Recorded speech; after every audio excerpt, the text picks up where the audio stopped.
Okay, I call to order the regular city council meeting for Tuesday, January 16th at 5:30 PM.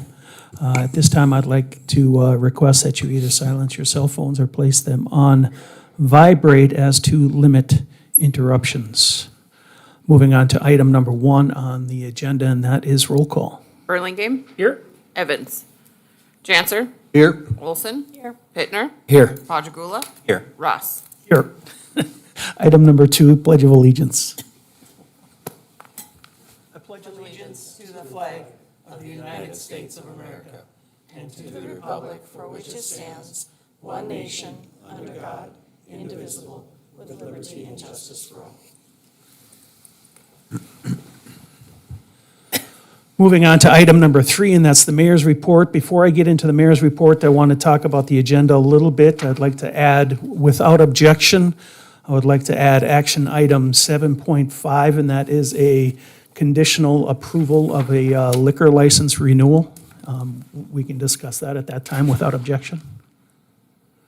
And secondly, items 7.2 and 7.3, since those are so closely related, I'd like to combine those two into one discussion point. Probably have 2 motions out of that, but combine those because they're so closely related. Without objection? Okay, thank you. Just a few items to mention on the mayor's report. I did provide a welcoming to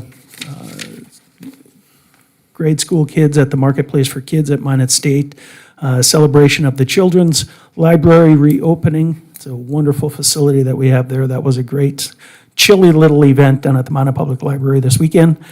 We had a couple of community projects, discussions with some groups, meetings with the Chamber of Commerce as well as Visit Minot, and did a media interview since our last meeting with a reporter from the Minot Daily News.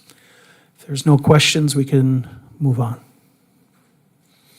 If not, we will move on to item number 4 on the agenda, and that is the city manager's report. Harold? Good evening, Mr. Mayor, Council. As usual, there's the city manager's memo prepared and as part of the packet available publicly. Before I move on to talking about another item, is there any questions with regards to anything that was highlighted in the memo or reports from any of the department heads? Any questions of Harold? If not, go ahead. If not, I know that there's been some questions and concerns in the public, particularly on social media with regards to some of the challenges at the airport with the weather and some delayed or canceled flights. And so we have our airport director, Jennifer Eckman, here, as well as myself. If council has any questions about what's been going on at the airport and what's causing those challenges and delays, and just as a as a brief update. So first and foremost, while we do provide a wonderful airport that's a great front porch to our community, a lot of the operational aspects, particularly with the airlines, the airline retains control of, which includes the de-icing of the planes and those kinds of things. Our city staff do not do that. There are some potential liability issues with that and those kinds of things, and so we let the airlines decide who gets to touch their planes, when and how and why. So my understanding is a lot of the delays over the weekend had to do with some challenges with the equipment necessary for de-icing the planes. And again, that is under the auspices of the airline and their contractors to be able to do that. Our city staff does not do that. We tried to make sure that the airport was open and that the runways and the tarmacs and all the mechanical equipment as far as those kinds of things were operational, which they were. But a lot of those delays, at least over the weekend, had to do with an issue between the airlines and their contractors specifically. However, in addition, we have had some challenges with some mechanical issues with our fuel station. And we've been in the process of working on that and getting that fixed today so that flights can resume again tomorrow, because we'll be able to refuel planes as necessary. So those are just a couple of key highlights of some of the challenges over the weekend. What we've been able to control and fix, we've been very proactive in trying to get that taken care of as quickly as we can. And some of it relies on the airlines and their contractors. But with that, I'll open up for any questions if any of the council has, or if there's anything that our airport director wants to add to what I've stated. Any questions of Harold? Not? Steve? Just a comment. wait till after the airport director briefs us.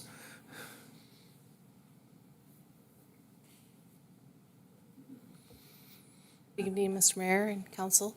As City Manager Harold Stewart has provided information, we did have our fueling farm, the Jet A fuel pump is inoperable at this time. We have had our local contractors out to try to make repairs to that piece of equipment. We thought we had it operational this afternoon. Come to find out, it was more difficult, and there is a part of the pump system that is actually inoperable that we will need to make most likely an emergency purchase in order to make the full repair on the dispensement of Jet A fuel. The airlines currently, a few of the airlines, what they're doing is they're bringing in their aircraft, they're loading it with passengers and then taking it to Bismarck to fuel it there. And then from there, they go to their ultimate final destination. So that is kind of the workaround the airlines have been working on this last 2 days. The fuel farm went out on Sunday evening. And then in addition to that, as I was walking out the door, we've had a couple of pipe breaks in the lower level of the terminal building. We have turned off the water leading up to those areas, and so my team is currently, tomorrow morning, first thing in the morning, be working on making repairs to those areas where we have some plumbing issues. So, stand for any questions. Steve? Yes, I wanted to thank you, Jennifer, for keeping us in the loop as to what's happening, and wish you and your staff the best of luck in trying to get this solved. It's very frustrating to everyone, and I feel particularly for the people who have to be working outside to try to fix it. I'm not sure, ultimately you're going to do an analysis of what went wrong and the root cause, but it sounds like one of the things that might be implicated here is our tendency to not proactively replace parts and equipment that need replacing. We've historically tried to make do as long as we can and try to save money. But, and I don't know if that's the case here or not specifically, we'll find out, but that's a plausible alternative possibility. And I think with the new computer system, we'll be able to track better the performance of our equipment and start replacing things when it looks like they're reaching the end of their lifespan, rather than waiting for things to collapse, particularly at a challenging time like this. So I think some lessons learned. One is staff's keeping us well informed. Lesson two is everybody seems to be working together to try to solve this. Lesson three is maybe we need to be a little bit more attentive to things going wrong and anticipating in advance and replacing parts and having alternative plans when things like this happen in the future. So thanks very much and best of luck. Right. Any other questions or comments? Thank you, Jennifer. Thank you. Any other questions for Harold on his report? If not, we will move on to item number 5, and that's public hearings. Item 5.1, public hearing on a Renaissance Zone final approval on project M83 by Alex and Nikki Beach on property located at 501 Main Street South. Now is the opportunity for those who wish to speak in favor of or against the Renaissance Zone final approval. Second call for those wishing to speak in favor of or against. Seeing none, what are the wishes of the council? Mr. Mayor, Mark? I move we close the public hearing and approve the item. We have a motion. Is there a second? Second. Second by Paul. Is there any discussion? Any discussion? Please call the roll.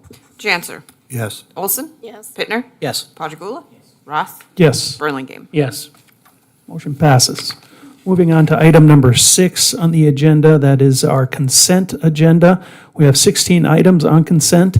Right now, we've been asked to pull item 6.2.4 from the agenda. Is there any other items to pull from the consent agenda? If not, what are the wishes of the council? I'd move approval on the remaining items. Second. We have a motion by Lisa, second by Paul. Any further discussion? Any further discussion? If not, please call the roll. Olson. Yes. Pittner. Yes. Padragula. Ross. Burlingame. Yes. Janser. Yes. Motion carries. Moving on to item 6.2, number 4, ordinance number 5937. I was asked to pull this by Councilman Padragula. I wanted to move this item Yep. and then speak to it. Move move approval? Yes. Okay. We have a motion to approve? Is there a second? Second. Second by Mark. Steve, go Thank ahead. you. I wanted to take some time to explain my position on this thing because it's an issue that has created considerable controversy, and this will probably be the last time that we'll be faced with it. To me, I think that taking a look at how people in this community with certain characteristics or certain groups of people are treated and the opportunities they have really is important. I think there really are some issues here and we need to face them as a community. What the best way to do that is, I'm not sure. When our children tell us they don't feel comfortable living here, when our children want to move away, when it's hard to get people to come here, I think there are things going on. I think particularly the vehemence of some of the opposition to the new Human Relations Committee really concerned me. I think some very good points were raised, and I'll get to those in a minute.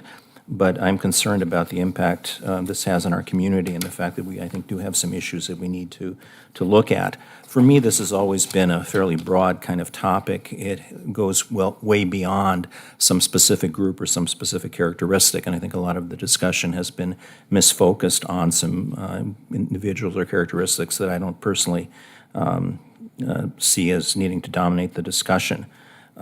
Maybe part of the reason I've been supportive of this and intend to keep supporting it to the extent that's possible is that because I grew up in a very diverse culture. I didn't grow up in Minot, and the exposure I've had to diversity of all kinds, I want to emphasize this, has really, I think, made me a better person and made me appreciate how rich and valuable that can be to an individual and a community. I grew up for many years in a city where you'd walk down the streets and you wouldn't hear English spoken. You'd hear Ukrainian because it was a Ukrainian neighborhood. That's my ethnicity. You'd hear Hebrew because it was a very strong Orthodox Jewish population. And you'd hear Nuyorican, which is a dialect of Puerto Rican, which itself is a dialect of Spanish. It's not Spanish. When people who have settled in New York City from Puerto Rico back to the home country, the home territory, they often have some difficulty being understood because that's a different way of speaking. They're different idioms. And that's the kind of diversity I grew up in and I've always taken for granted. Other people evidently haven't had that opportunity. There are good and bad things about diversity. One of the things I would point out is that the city's attention to these kinds of issues is nothing new. It's not something radical. It's not something that's been cooked up lately. That's not part of some agenda, at least from my perspective. I would point out that when I came to Minot, when my wife and I moved here, there was a Minot Commission on the Status of Women. That was a group that was identified as having some issues that needed more attention. And I remember my wife was very active on that committee. I remember one of the things that came out of the committee was a little card that had listed women's rights in the workplace. And that's something that I took very seriously and was very impressed by. And I ended up giving that card to every new employee I hired because I felt it was important for them to be aware of what their rights were. That's the kind of function, that educative function, that norm-setting function, and I wished this committee, if it had been approved, would have had the chance to keep doing. Another example of a committee that the city government set up was the Mayor's Committee on Employment of the Handicapped. I think that's a disparaging way to talk about people with handicaps and disabilities, but that was what was done many years ago, and that committee functioned for years to try to get more opportunities for people who had handicaps or disabilities. So that's historically part of where the city has been. If you want to look at history in a longer sense, when I was thinking about this and looking at it, I came upon a letter from 1790 to the Hebrew congregation in Newport, Rhode Island. And the writer of this letter said, "Happily, the government gives to bigotry no sanction, to persecution no assistance, and expresses the hope that, quote, everyone shall sit in safety under his own vine and fig tree, and there shall be none to make him afraid, close quote. This letter was written by George Washington to the Hebrew congregation in Newport, Rhode Island after his visit there. It's one of the key documents in American history, particularly freedom of religion. So I think nationally and locally, there's a tradition of paying attention to people whose voices aren't heard, to people who may not have had the opportunities other people have had, who may not have been listened to and may have not had the chance to speak their piece. And that's what I saw as this committee potentially creating an opportunity for. That's not happening, obviously. I also want to recount two stories briefly about that I've personally been acquainted with that for me are important in terms of this issue of diversity. One of them is about a gentleman named Yuri Petkevich, who my parents knew was a friend from the old country. And when I was a young kid, he visited us once and he stayed at our home. And he had gotten a job with a major American company. I forget the name of the corporation, but looked like he was heading on a bright path toward economic success. And at one point in our discussion, he produced his business card, and it said George Petke on it. And I asked him, well, look, your name is Petkevich. This says Petke. What gives? And he explained that he changed his name to a more Anglo-sounding name because he was afraid of prejudice he might experience and limited opportunities in his corporation. Now, changing Yuri to George is not that unusual. That's a common way of translating that name into English from Ukrainian. But I was struck by the fact that he felt he had to give up his last name to achieve success and to have some measure of safety in the business world. I also wanted to mention an individual I know of who almost gave up her or their academic career because of an issue they had with access. They had very severe mobility impairments, and they were almost done with their college career and had one class left to obtain a major in a field that they had done very well in, a field they would have gotten a good job in, a field that would have earned them a lot of money and contributed well to society. And they were going to drop out of their program because the class that they needed to take was on the top floor of a building that didn't have an elevator. And it clearly was illegal what was happening. I think at that point ADA had been passed and they had every opportunity to make a case of it. But they just didn't feel comfortable. They didn't feel safe, if you will, to raise this issue. If they felt perhaps there'd be some retaliation or the instructor would give them a poor grade. And it took a great deal of work to get them to realize that they had some rights and that they should assert those rights, and that they shouldn't give up on something important to them and something that would have really contributed to society because of some accident of architecture. So those are stories I always think about when I think about diversity and how people need a voice and people need fair treatment, and they shouldn't be forced to do things to abandon their identities or who they are or what they think.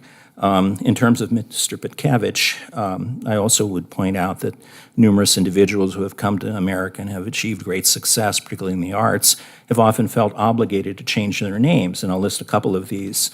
Isur Danielovich, who became Kirk Douglas; Archibald Leach, who became Cary Grant; Israel Berlin, who became Irving Berlin. And today, we have in the news Nimarata Haley, who became Nikki Haley, or I guess that was her nickname from the beginning, but she chooses to use that. Not quite sure why. I'm not sure if she feels that would be a hindrance politically or why, or because her family prefers that name. But the point is people go out of their way to be safe, to blend in, not to show their unique diversity or their unique attributes. And I think that's really an issue and a problem that we need to face as a society, and including here in Minot. One of the things that I learned, I wish there had been more discussion if this committee had been formed, of sharing of opinions. I learned a lot in listening to the people who came to oppose it. One of the things that I came to realize was that perhaps we were too ambitious, that wanting to get acceptance of diversity was going too far. And I was glad that Mark introduced his emendation of Carrie's original plan in motion. I think acknowledging diversity makes sense. I think pushing people to accept it may be going too far. In that respect, one of the things I came across was a letter from Thomas Jefferson to the Danbury Baptist Association in 1802. And although here he was speaking specifically about religious beliefs, he wrote that believing that the legitimate powers of government reach actions only and not opinions, he advocated for freedom of religion. And I think he had a good point, and I've changed my standing on this. I don't think acceptance of diversity, although That's something I may do and want and think is valuable. I don't think that's something that the city should be forcing on other people. I think forcing us to think a certain way or feel a certain way is going beyond what we should do. I think, for example, of what happened in North Korea when the last dictator died. Granted, this is an extreme example, but people, I guess, lost their jobs and were thrown into jail because they weren't weeping hard enough after the death of this tyrant. I mean, that's the extreme case of a government forcing an opinion, a belief, an emotion, a mental state on people. There's a less dramatic example, and that would be the case of speeding. If you drive down Broadway 45 miles an hour, we don't ask you to accept the speed limit. We ask you to drive the speed limit. And if you choose not to drive it, you'll get a ticket. And if you get enough tickets, you'll lose your driver's license or your insurance will cost a lot of money. We don't care if you accept or if you have a certain opinion about the speed limit. We ask that you behave in a certain way. So I think there are limits on what the government should do, but I'm not willing at this point to completely give up on the role the city might have in creating a better community. I think, again, there's ample historical precedent both in our country and in our city. And I would conclude by saying that I think this really is about hearts and minds, open minds and caring hearts. And I'm disappointed that we're not able to go forward, and I hope that in the future we'll find some other way to improve the conversation and improve understanding and improve acknowledgement of people's diverse characteristics and backgrounds. Maybe it'll be a group of ministers, maybe it'll be a group of people who fall into some category that they feel hasn't been adequately recognized or still has impairments and barriers to their success and well-being. But it's obvious that the support isn't there politically at this point to revive the committee in a different fashion. But I still think it's important that we as a community recognize that there are some legitimate issues here and try to look at them in a spirit of openness and compromise and trust. So I wanted to just say that. Thank you, Steve. Any other comments? Mr. Mayor, Lisa? if I may respond, I appreciate many of the comments that Alderman Padragula had to say.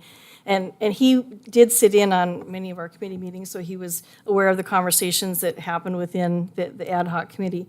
And all I would add to that is that the decision that's going to be made tonight on second reading does not absolve us of taking action on issues, addressing problems. We're not walking away from that. We're not washing our hands from that. All we're saying is that when those things occur, that we want them to come here. We don't want a committee with no authority to give a false sense of security to people who are experiencing some issues or who need some acknowledgement. So all that we're doing is avoiding the committee level and encouraging people to come to us if their voice needs to be heard. Thank you. Any other comments? Any further comments? Steve? I forgot to read one thing. Whenever facing a quandary, I like to look at what our tradition tells us, and one of the traditions is history. And whenever I worry about what are we doing now or how this thing may turn out in the longer scheme of things, I look at Elwyn Robinson's classic History of North Dakota, and there was one line there I wanted to read because I think it's important and kind of summarizes how I look at this area. Again, I don't see government as being a panacea, but I don't want to give up on the role, the opportunities we have, and I'm glad Lisa mentioned that this doesn't foreclose those opportunities. At the end of his book, he talks about the character of a people, of us here, and he talks about us living on the prairie, quote, where the sparsity of population emphasizes the worth of the individual, where each is needed and each can do his part in the upward struggle of a rural society. And what I've been trying to advance, I guess, and what I've been saying now and in my earlier votes, is this notion that we're in this together, we're in this collectively. And I think if we work together, if we try to understand each other, if we try to listen, we respect the worth of each person, no matter what characteristic they might have, what background they might have, what language they might speak, what color their skin might be, where their parents came from. I think we can be much better off as a community and as a state. Thank you. Thank you. Any other comments? There's nothing further. Please call the roll. Padragula? No. Ross? Yes. Burlingame? Yes. Janser? Yes. Olson? Yes. Pittner? No. Motion passes. Moving on to item number 7, action items. Item 7.1, Chapter 13, City Ordinance Updates and Fire Inspection Fees. What are the wishes of the council? Move approval. Motion by Paul, is there a second? Second. Second by Mark. Is there any discussion? Any discussion? If there's no further discussion, please call the roll. Bittner, Yes. Rajagula, Yes. Ross, Yes. Burlingame, Yes. Janser, Yes. Olson. Now moving on to item 7.2 and 7.3, we can take these collectively. I wanted to combine these just because they're so closely related. And if, how do we want to move forward with this, Harold? What I'd recommend is we have a couple of presentations prepared for you. So staff has prepared a PowerPoint presentation with regards to the transit center, and then we have representatives from Edgewood here to talk about their proposed concept with moving forward with potentially developing the central ramp downtown. And maybe once we get done those two presentations, that we can open up for questions and conversations that the council may have as you deliberate what's the right way forward. Okay. So at this time, we'll have Jason, Public Works Director.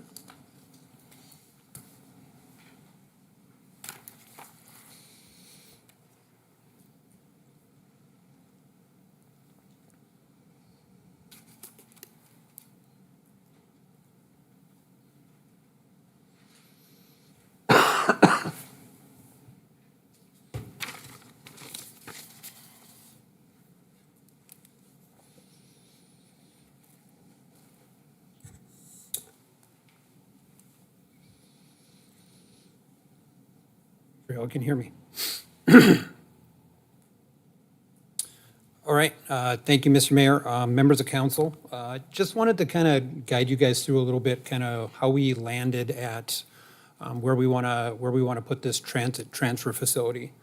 So, some of you may recall, some of you probably weren't on council, but back in 2013, we hired a consultant and we did a review of all of our routes and our transit system in general. And one of the recommendations from that study was building a more permanent transfer center.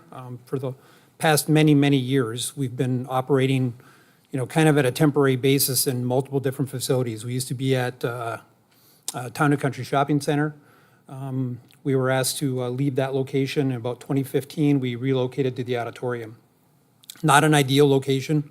The passengers, there's not a great waiting room. There's no chairs available, and we're in the auditorium space, so it's kind of hard for us to occupy the space the way we want to occupy it when they still have events and things of that nature that go there. So I guess to go through some of the presentation here, our idea for the past many years is to build a permanent facility that we can provide better accommodations for the people that are waiting.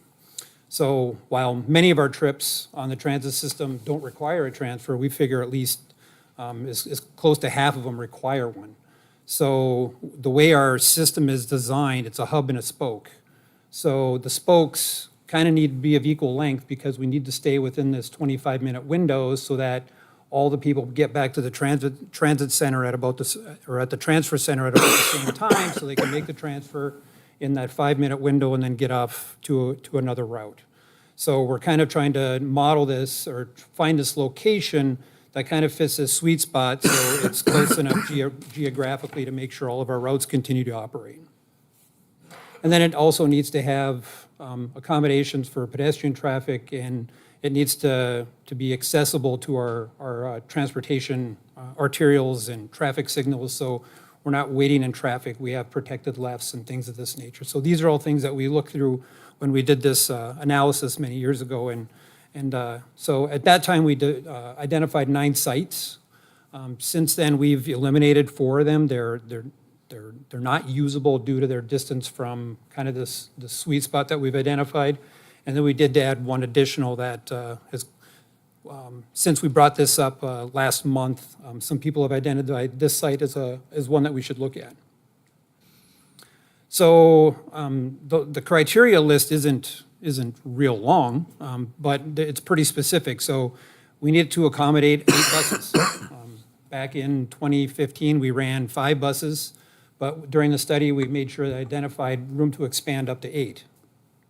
And it needs to be centrally located. Like I identified, or like I said, we have this hub and spoke model, and That's the nature of our transit system, so we kind of have to stick to that. We can't have one route takes 20 minutes and the other one takes 30 minutes, then our passengers don't end up in the right spot at the right time to make these transfers in a timely manner. Needs to have good access. We need to be able to get onto our major arterials. We need to have proximity to signalized intersections and these sort of things, and it needs to be pedestrian-friendly. And then it needs to have the proper amenities. Like I said, right now, we don't have a good waiting area. There aren't public bathrooms. Our drivers don't have a break room, so, some of them take break in the vehicle that we supply for them to run back and forth. So I think we can do better. And so that's what we're trying to do. So this is the area that we've identified as kind of the sweet spot that would get us that 25-minute turnaround time. And the Ps are the sites that we've analyzed for this. These are the addresses, and this is the location of those on an overview map. I'll just go through these quickly. This is Site A. This is over by, I guess, what used to be the St. Joseph's Foundation open parking lot. It has good access control to Broadway. It's not super utilized right now, and it does have enough space for what we want to do there. The problem is it's privately owned. It's west of Broadway. We were hoping to be on the east side of Broadway to get people into the downtown and provide a hub for people to get around kind of the activity center. And it's not, City Hall is also on this side of Broadway as well. Another drawback is this would require new construction. So I don't know what building costs are, but they're high now. This could easily go to a, $1 to $2 million building by the time you figure in land acquisition and things of that nature. And then currently, we have the funding for this, our current project, in place. So if we were to take a step back, try to find a different location, it could easily add 2 to 3 years to the construction timeline to get the facility open. This is a site next to Broadway where Wells Fargo and I think it's Papa John's Pizza. Again, we didn't look at these and see what the ownership is.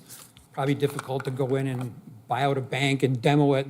These costs are going to get really expensive. We're just looking at chunks of land in this area that may or may not work.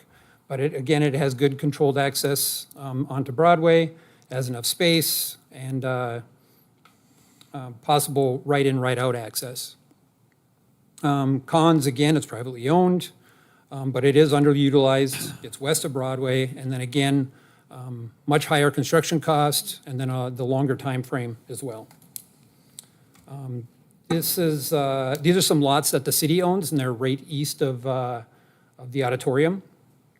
So they are city-owned, they are centrally located, that's a good thing. I guess the bad is that they're west of Broadway again. They don't have great access onto Broadway. It's going to require some unprotected lefts. Either that or it's going to require us to drive through more side streets to get to where that protected turn is. And then limited space. We don't think that we can get all the activities that we want on this site. And then again, higher construction cost, and then the longer time frame. This is the city-owned lot right south of the old City Hall. It's city-owned, it's centrally located. Again, west of Broadway, which we're trying to avoid. It doesn't have great access to Broadway, requires some unprotected lefts again, and then higher construction cost. It's, if you've driven by that lot, there's some topographical challenges that would probably have to be dealt with, and then again, we're talking this longer time frame to construct. This is the lot right west of the Renaissance ramp. This is currently owned by Trinity, I believe. So it does have great access, has controlled access onto with 2nd Avenue. There is enough space. It's east of Broadway, close to downtown and City Hall.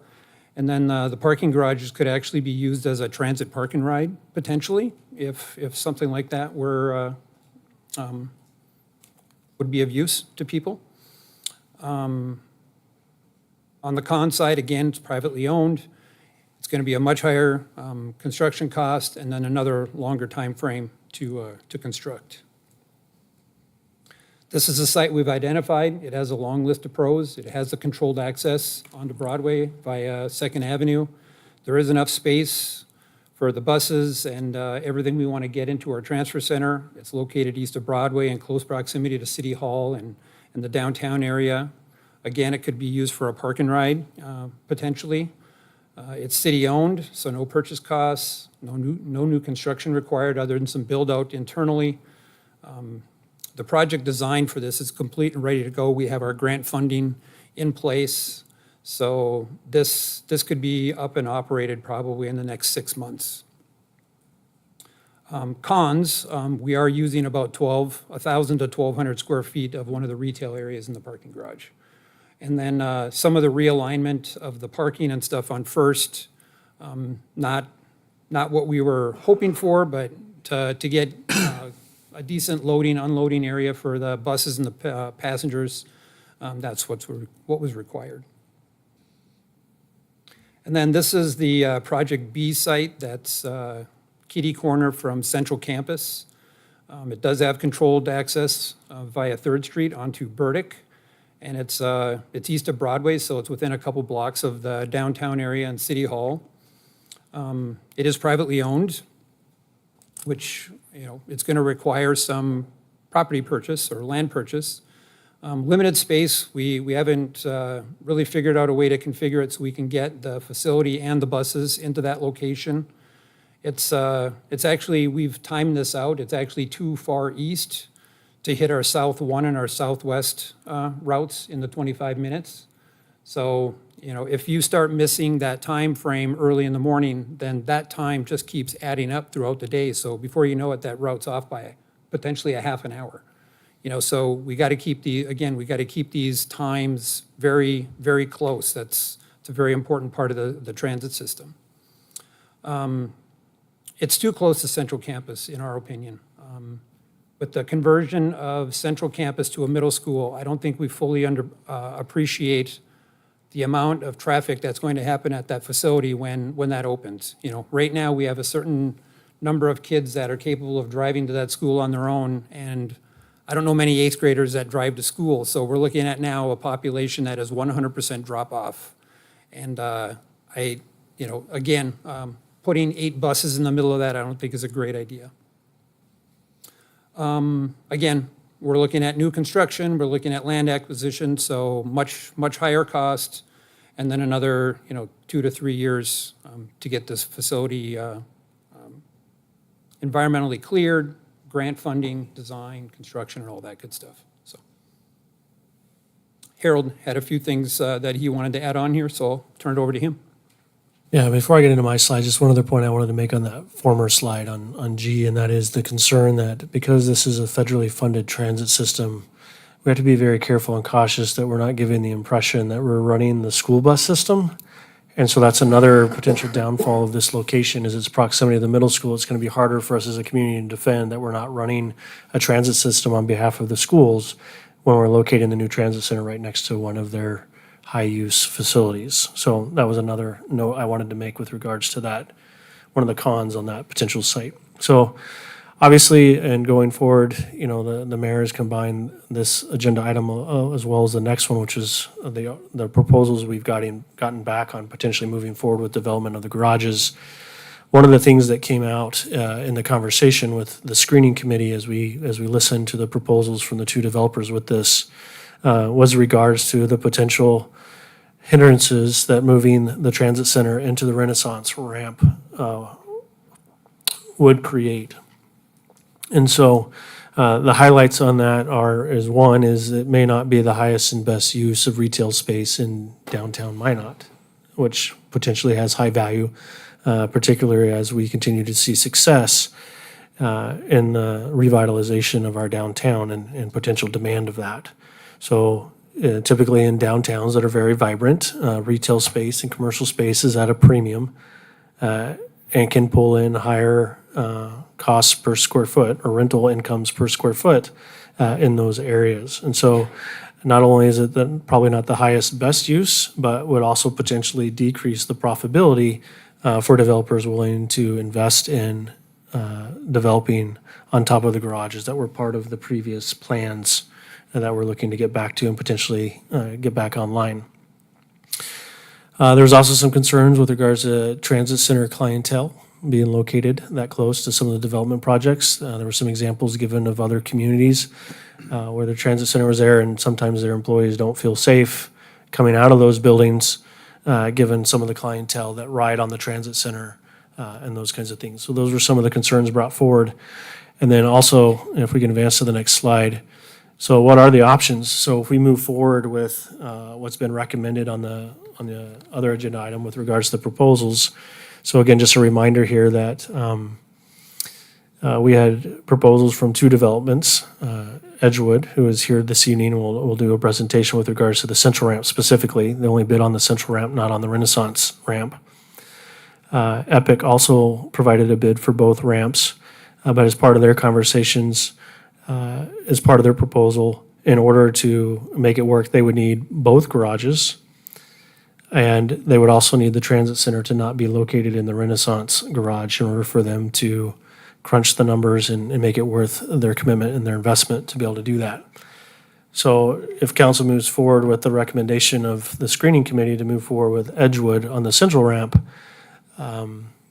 Epic would no longer be interested in developing the Renaissance ramp because they would need the central ramp as well to be able to do that successfully, in their opinion.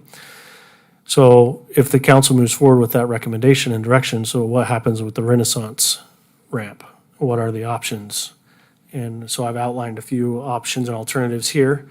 The city could wait until after the progress and development of the central ramp to gauge success and conduct another RFP for development. In essence, we could phase this, make sure that the central garage is developed successfully. In addition, I would also argue that we're still trying to figure out a plan on how to repurpose the old Trinity property downtown. So some additional time to come up with a concrete plan on that. And depending on how that gets developed, that could generate more interest in the development of the Renaissance garage. I'd also like to be cautious. I think we're all aware that the downtown garages have a bit of a checkered past to them. And so I don't want to repeat the same mistakes.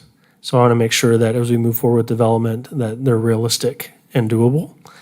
And so I think taking a more conservative approach moving forward is advisable in this regard, and doing the central ramp without doing the Renaissance ramp would be a more conservative approach. We've been having some conversations about our police facility and received our space needs assessment back from them.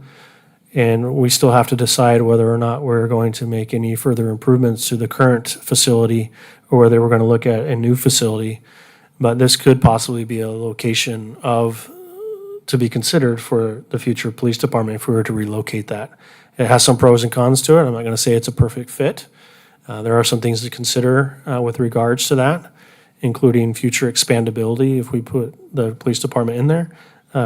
But that is an option that we could explore further and deeper. The next option would be is that the city could move forward. That ramp is designed to have another 4 stories built on it. And if we don't have developers available that are interested in doing that, the city could move forward as the developer and build residential or commercial space on top of it. Any income from it would be considered as program income as part of the federal grants. I don't know what the appetite is for the community here. That's an aggressive approach, but I have seen other communities throughout the Midwest and throughout the country that have played those roles in their communities because they don't have developers that can come in and make that investment in their communities. So that's an alternative. The other alternative would be to leave it as is and continue to preserve the public parking spaces in there available to downtown patrons, as well as employee parking. And then we can move forward with leasing out any remaining retail space in there. One thing I would say here is the city is using that, and I don't know how much sense it would make for us to take a building that we own and then give it to someone else and then rent space back from them at the cost of the taxpayers. So there is a public need with our city hall and parking here that there would be some benefits to continue to maintain ownership of that, both for the public and for the city of Minot as an organization specifically. I don't want to repeat some of the challenges we've had in some other communities that I've been in, where you have a lot of public employees parking downtown, and a lot of the downtown business owners get upset because the employees are parking in front of their business all day, and their customers and patrons don't have convenient access to their businesses. So I'm trying to avoid that situation here in Minot if we can. But those are some of the alternatives going forward. I do think it would probably behoove us now to listen to Edgewood's proposal with regards to the central ramp, unless council has any specific questions about the materials presented to you from staff with regards to the transit center specifically. But both of these decisions affect the other. And the other point I would make here too, and the reason why the transit center is back on, this is our best time to get the most competitive bids that we can for construction, because our construction companies are lining up the work that they have for their workers and their subcontractors here for this construction season. And it's going to be a pretty tight window depending on what the council decides tonight. But if you do decide to move forward with locating the parking, the transit center in the parking garage as recommended by staff, we would still have some time to get it out for bid and hopefully get good bid prices yet this year, versus if we wait or postpone it any further, likely we're not going to be able to bid it out until next winter. And we have no guarantee on what the construction costs will be at that time. So that's part of the reason why this is on here in conjunction tonight. Mr. Mayor, Yes, Lisa? a question for the city manager, just for clarification. The grant money that is available is only available for the recommendation from staff tonight, is correct? Correct. We've applied for that funding. We have about $500,000 available through state funding and those kinds of things to pay for this. There is possibilities that should the council choose to go another direction, we can still potentially move that in, but there will have a process to go through in order to be able to do that. In addition to the increased timeline and the increased costs that we'd have to then find the additional funding for to make that happen. All right, thank you. Yep. I think Alderman Padrigula had his hand. Steve? Yeah, just a quick comment regarding the mechanics or the, I guess, architecture of the bus transfer station. I noticed that there is a waiting room here, and there's also a restroom. I think it's important, given what we've been hearing for a long time from the people downtown, that we do have a generally accessible public restroom available. I don't think it needs to be open 24 hours a day. In fact, I think that might be problematic. But certainly during the longer, normal business hours of people downtown, I think there needs to be public restroom. And I also would suggest that we build it so it can accommodate more than one person at a time. If you have a youngster who has to go to the bathroom and you're in between buses, or you're trying to do shopping and you show up at the bathroom and it's in use, that can be a real problem. So I'd like to see the space configured to allow at least two people to use it at the same time. As it is now, there's a bathroom for staff, for drivers, and for the public, and I think they can be reconfigured to make sure that they're two accessible restrooms. Otherwise, I think it makes sense, but I really would lobby strongly for two accessible restrooms. Thank you. Anything else? Anything for Jason or Harold? If not, we can invite members from the Edgewood team to step forward with their presentation.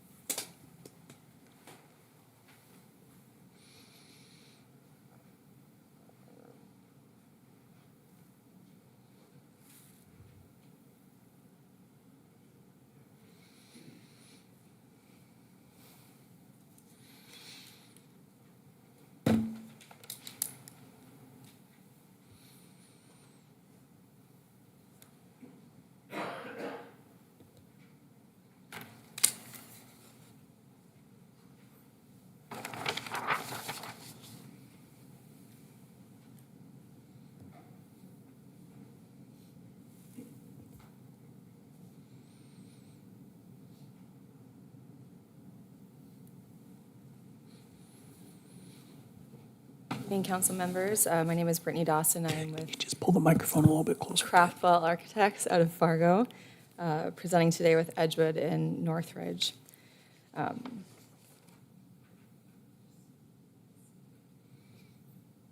So members of our team here today, myself, on behalf of Craftwell, as I mentioned, I will be the project architect on the team. And the team lead. I have several years of mainly commercial experience, with about 3 years, the past 3 years focusing primarily on multifamily and mixed-use development. On the call as well here today, we do have Chris Hawley, our founding principal. I'm not sure if he can contribute at all today, but he is listening in. And then we also have Roger Domrace with Edgewood, Danny Hansen with Edgewood as well, and John Miscavige with Northridge behind me. In terms of our team org structure, Edgewood would be the primary contact for the city, the primary point of contact, working directly with us in Northridge throughout the project. For our design team, we have Sandman Structural Engineers, Houston Engineering for Civil, MBN for MEP, and then additional specialty consultants as required. So why our team? Our team has extensive experience working together. A couple of examples up on the screen here. We have a project that's in development in Rapid City with 315 units. Phase 1 is currently in design with 133 units and a standalone clubhouse with extensive amenities such as a clubhouse, lounge, game room, party room, exercise facility, in-ground pool, and hot tub. The image on the right is a project in Bismarck with 268 units. Phase 1 is currently under construction with 91 units, and a connected clubhouse with similar amenities to the Rapid City project. And I believe that our team brings a lot of varied expertise, and we kind of see it as a three-legged stool with Edgewood bringing funding and property management expertise, Northridge with their development and construction expertise, and then us with our approach to design. A bit more about why our team. Members of our team are invested in the community, both personally and professionally. Some examples here on the screen in green are projects that Craftwell has completed in the downtown area in Minot. Chris is actually from Minot, so he spends a lot of time here. He's invested in the community, has connections with a lot of small businesses.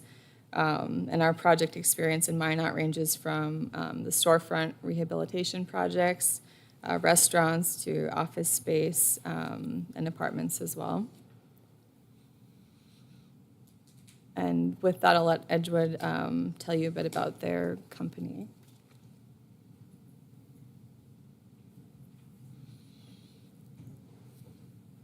Thank you, Brittany.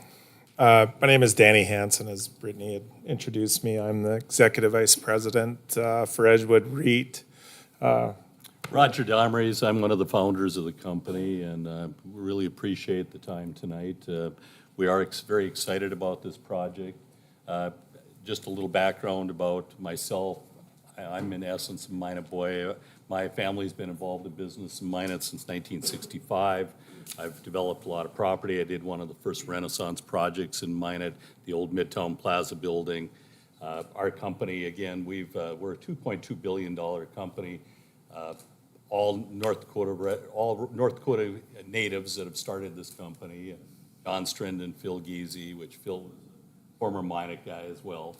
So we have a lot of deep roots within the city of Minot, and this is not just a legacy project for the city of Minot, but it is for our company as well. This is something that we're taking a great deal of pride in. This is everything's about money, but this is about leaving something better in the community than they've seen before, and that's really why we're here tonight. Thanks, Roger. So a little bit about our company, and to echo a little bit about Roger's sentiment there, I'm a Minot native as well, born and raised, graduated from Minot High School, moved back after college, and worked in Minot for a 20-year span prior to going to work for Edgewood. So Minot is near and dear to my heart, and I too have personal investment properties in Minot today, as well as what we have with our Edgewood group. A little bit about our company. We have currently over $2.2 billion in assets. We're in 14 different states. In Minot alone, we have 18 properties, 1,134 apartment units, 196 bed memory care and assisted living units, over 50,000 square feet of commercial space, which equal an assessed value of over $105 million. Our annual property taxes that we pay in Minot on an annual basis is $1.7 million. So we're very active in the community. We're a little lower key maybe than some groups, but that's the way that our founders wish us to operate. So talk a little bit now, invite John Miscavige up to talk about Northridge Construction and what they bring to the table for our team. Hi, thank you for the time tonight. John Miscavige here. Northridge Construction was founded 10 years ago, Grand Forks, North Dakota native. We've built 9 states now, over $1 billion in wood frame construction. Been doing business with the Edgewood team since the infancy of, they're called inception of their company. My first opportunity to work with Mr. Giese was about 14 years ago, and that's kind of how I got started in business. And I think it's been a good partnership and a good introduction between both of our teams. And I think unique project with what you guys got there with the parking ramp and 5/1 construction and or podium construction is something I think our firm excels at and quite versed with dynamics that the site poses and the opportunities that it brings. Comments or questions? Any questions? Steve? What's 501 construction? Be 5 stories of wood frame over like concrete podium deck or parking deck. Thank you. Any other questions or comments? If not, thank you. Thank you. So at this time, just to, I'm sorry, I thought you were finished. My apologies. Up here. Okay. All right, just a little bit about Craftwell briefly. We are a smaller boutique design build firm located in Fargo. We have just over 20 staff, 11 of which are architects and designers. We also have an interiors staff as well.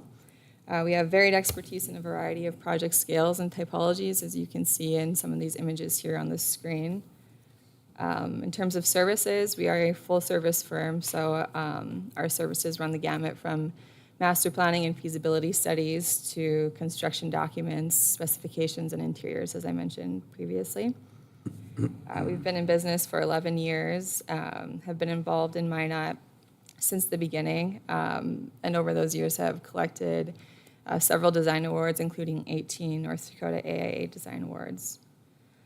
Our approach, we feel, is a bit unique in terms of design. We really challenge ourselves to approach each project with a fresh set of eyes and enjoy collaborating with both owners and user groups to create thoughtful and creative solutions that are really a unique result and responsive to each project's context and particular goals, constraints, and opportunities. We really focus on experience-driven architecture. We feel what kind of sets us apart is creating memorable moments for each project that become a destination. In terms of process, we begin each project with information gathering, which we've started on the ramp. We have Sandman engineers who are on the original team for the apartment, so they have a pretty thorough understanding of existing constraints and opportunities related to the post-tension parking garage. We place a lot of importance on collaboration and communication throughout each stage of the design process, and we really tailor our process, to each project's specific needs and level of complexity. Now we'll get into our initial concept development here.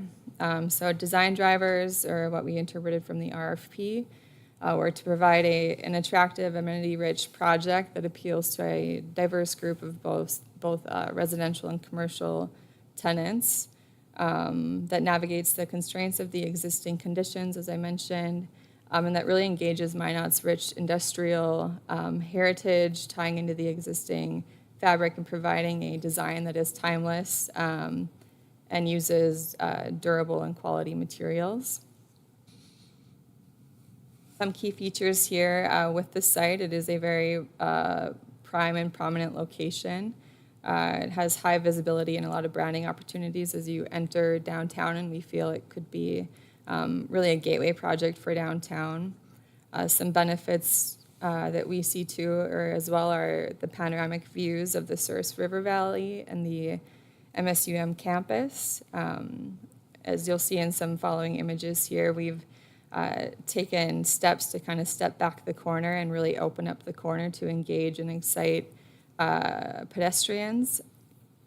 And then across the street from the central ramp is the Bremer Bank building, which is part of Edgewood's portfolio. So we are showing a potential skyway connection and potential additional amenities at the Bremer Bank location. In terms of program, right now we are planning for 142 apartment units, a mix of studio 1 and 2 bedroom units on the residential floors 1 through 4, aligning pretty closely with the original design to be, again, sensitive to the existing point loads and demising walls that were planned for in the post-tension deck. The upper floor right now, we're proposing either high-end units or condo units, and then several outdoor patio areas, a fitness center, and club rooms. The 13,000 commercial space, square foot of commercial space on the lower levels. Some options that we've been discussing are potentially a residential lounge that would be open to the public with a small coffee or food kiosk, a leasing office adjacent to the residential lobby, a fitness center that would be accessible to the public with a sauna. And then we really just want the program or the spaces on these levels to be highly visible and activated, and for the uses to be on display, again, from the pedestrian level. We understand that there are 224 parking spaces currently available, but some are leased to the city. We do plan to maintain that. And then there is some potential additional parking across the street at the Bremer site as well.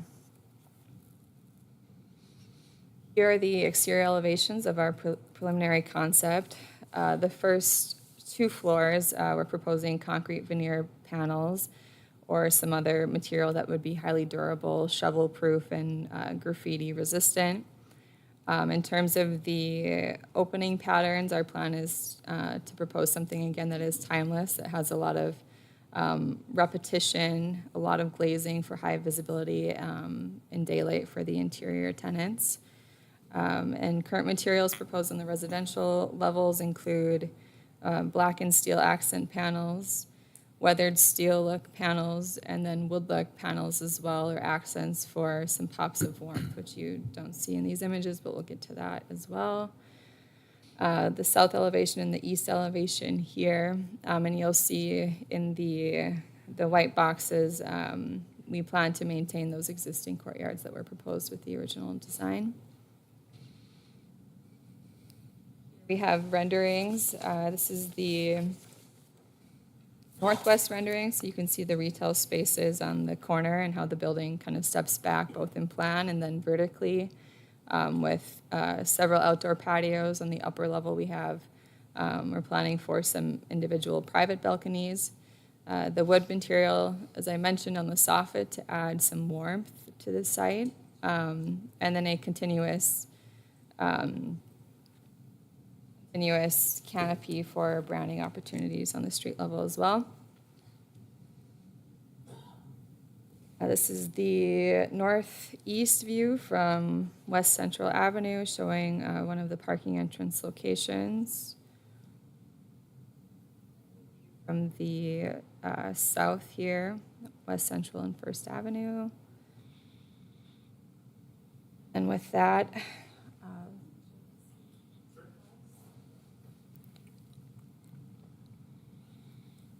Thank you, Brittany.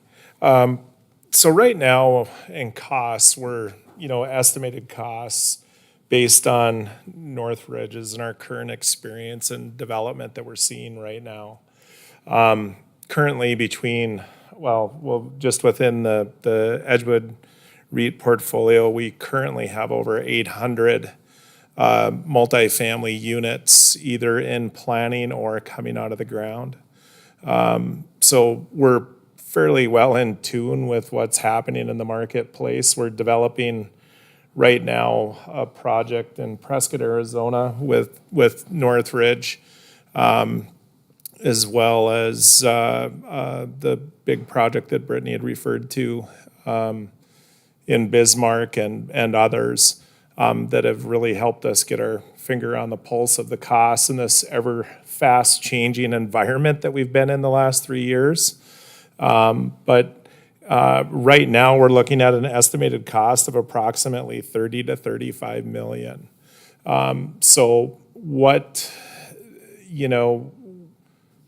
we need to really drill down on is obviously some additional information on the existing structure as well as, what some of those final costs would be on the structural side as soon as we would be able to get some additional testing done, because that can vary a fair amount. But we believe that, our sweet spot and the goal where we need to be is about $30 million. So that's what we're estimating at this time. Does anybody have any questions? Any questions? Maybe myself or one of the team members could answer. I see none. Oh, Steve. Yeah, it looks nice. I note that you have several different entities or divisions of your company involved here. Would we have a single point of contact that would be responsive to our needs and our concerns, and that we would go to if there were some issues or that we would work with? One of the reason I ask that, besides just a general concern about good customer vendor dynamics, is that one of the major problems we had with the last attempt to develop the parking ramps was that there were multiple different organizations, companies, legal entities involved, and it was just a disaster. It was hard to figure out who was responsible for what, and even amongst themselves, they never were able to agree. So talk to me about that. So that direct point of contact would be me. So right now, I am the direct point of contact on all of our ground-up projects within our organization. So we would, develop the project, but, the other groups that are here are they're third-party contractors to us. We don't have any invested relations. It would really be myself and our corporate office.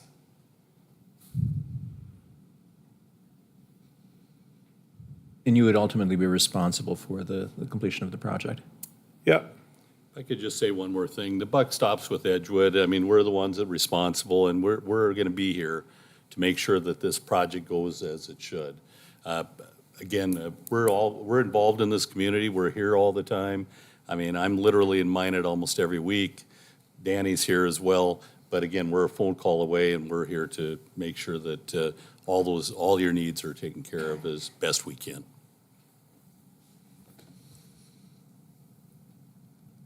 Anything else, Steve? Thank you. Any other comments, questions?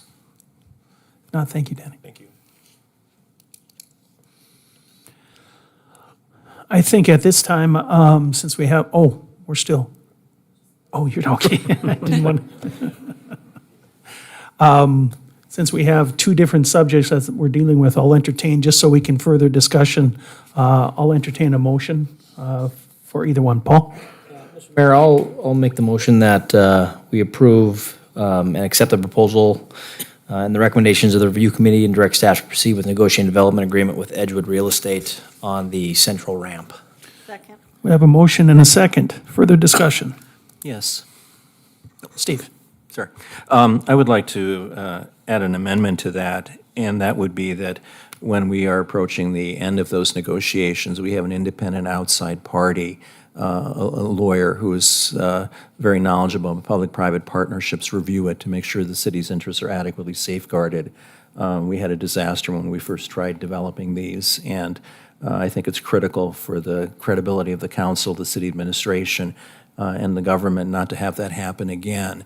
And although I think we have good legal staff, and I trust the good faith and goodwill of our developers or potential developers, I think it is really imperative that we assure the citizens that their money will be wisely spent and that this project has every chance of succeeding. I can't stress that more strongly.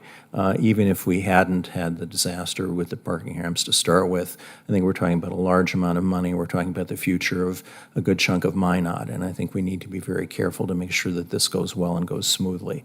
So I would like to amend the motion to require that the final contract be reviewed by our attorney. And I should also mention for the I guess this isn't violating confidence, that our attorney in a previous matter has offered to review the contract at no cost. Is that okay for a friendly amendment? I accept. Thank you. Yes, okay. So we'll add that to the, Harold? If I may, just to kind of speak to that, in a project of this scope and those kinds of things, obviously we're taking on risk, and we want a good partnership. So ultimately it comes down to how good of a contract you write and delineate all that out. And so I do agree that using outside counsel that is an expert in this is advisable.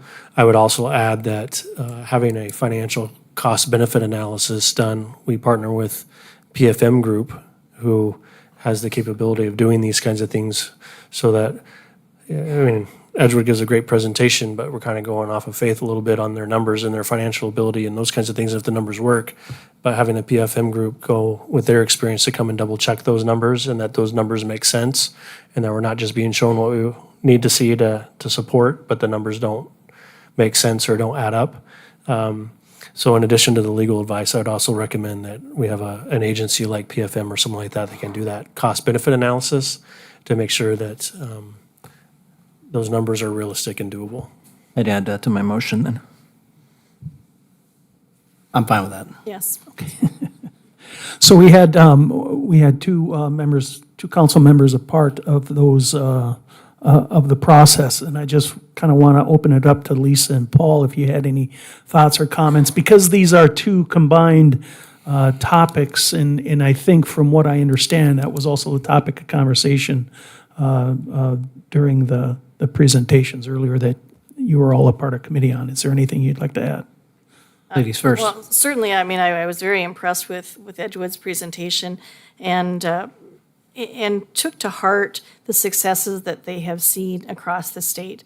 It's one thing to say that you're successful in Arizona, but can you be successful in North Dakota? And they have a lot of evidence that shows that they have. And I also think that the presentation offered something new to Minot, something different that we don't have. And I think it's a piece that's missing, to have some higher and real quality units available for residents. And I think that they will fill up quickly if this is approved and the project goes forward. Yes, thank you, Mr. Mayor. First of all, I want to thank Edgewood for bringing the proposal and the interest in investing in Minot. I want to thank the other group that brought a proposal forward. It's exciting to see people that want to partner with the city and move our community forward. And again, it's been a long road to get here. When we talk about the parking structures and the failed development previously, the lawsuits that we had to go through and fight just to get back so that we could be here discussing this. So I think it's important to be very diligent, which I believe that we have been, and I believe Edgewood has been, in trying to make this a successful project. So no, I was impressed with all of the proposals, all of the work, the committee, the questions, the RFP process. I think it's the city is doing a really good job of their due diligence, and I think we're primed for a good partnership moving forward. Thank you. Any other comments? Scott? I have more of a question. I'm not exactly sure who to answer this, but to kind of follow up a little bit there with what Alderman Pittner just said about a partnership with the city. So we just got a beautiful presentation. It looks wonderful. What is the future role of the city in this? So we heard about, is it going to cost $30 million? We heard about this beautiful structure. Who's going to own that? Who's going to revenue? Like, what's the role of the developer? What's the role of the city when this is completed? If I may, Mr. Mayor, council members. In essence, what we're doing is we're approving a concept tonight. And so a lot of that will be negotiated out as part of the master development agreement. Whether or not, the city sells the garage to them, if so, how much? I think it's also outlined in the memo that they've requested a tax abatement. I don't think we have a mechanism in place to do a 15-year tax abatement right now, but TIF may need to be a piece of that, which goes through a process. All of that will be future public conversations. What we're looking for tonight, at least as far as staff, is direction. And I think the current motion on the table will provide this clarification and direction to staff. But, do we move forward with Epic and do both garages at the same time? Do we move forward with Edgewood? So we're using our staff resources and time to the best that we can going forward. And so this is step 2 in probably 5 different phases of steps, which most of those future phases will be done in public session.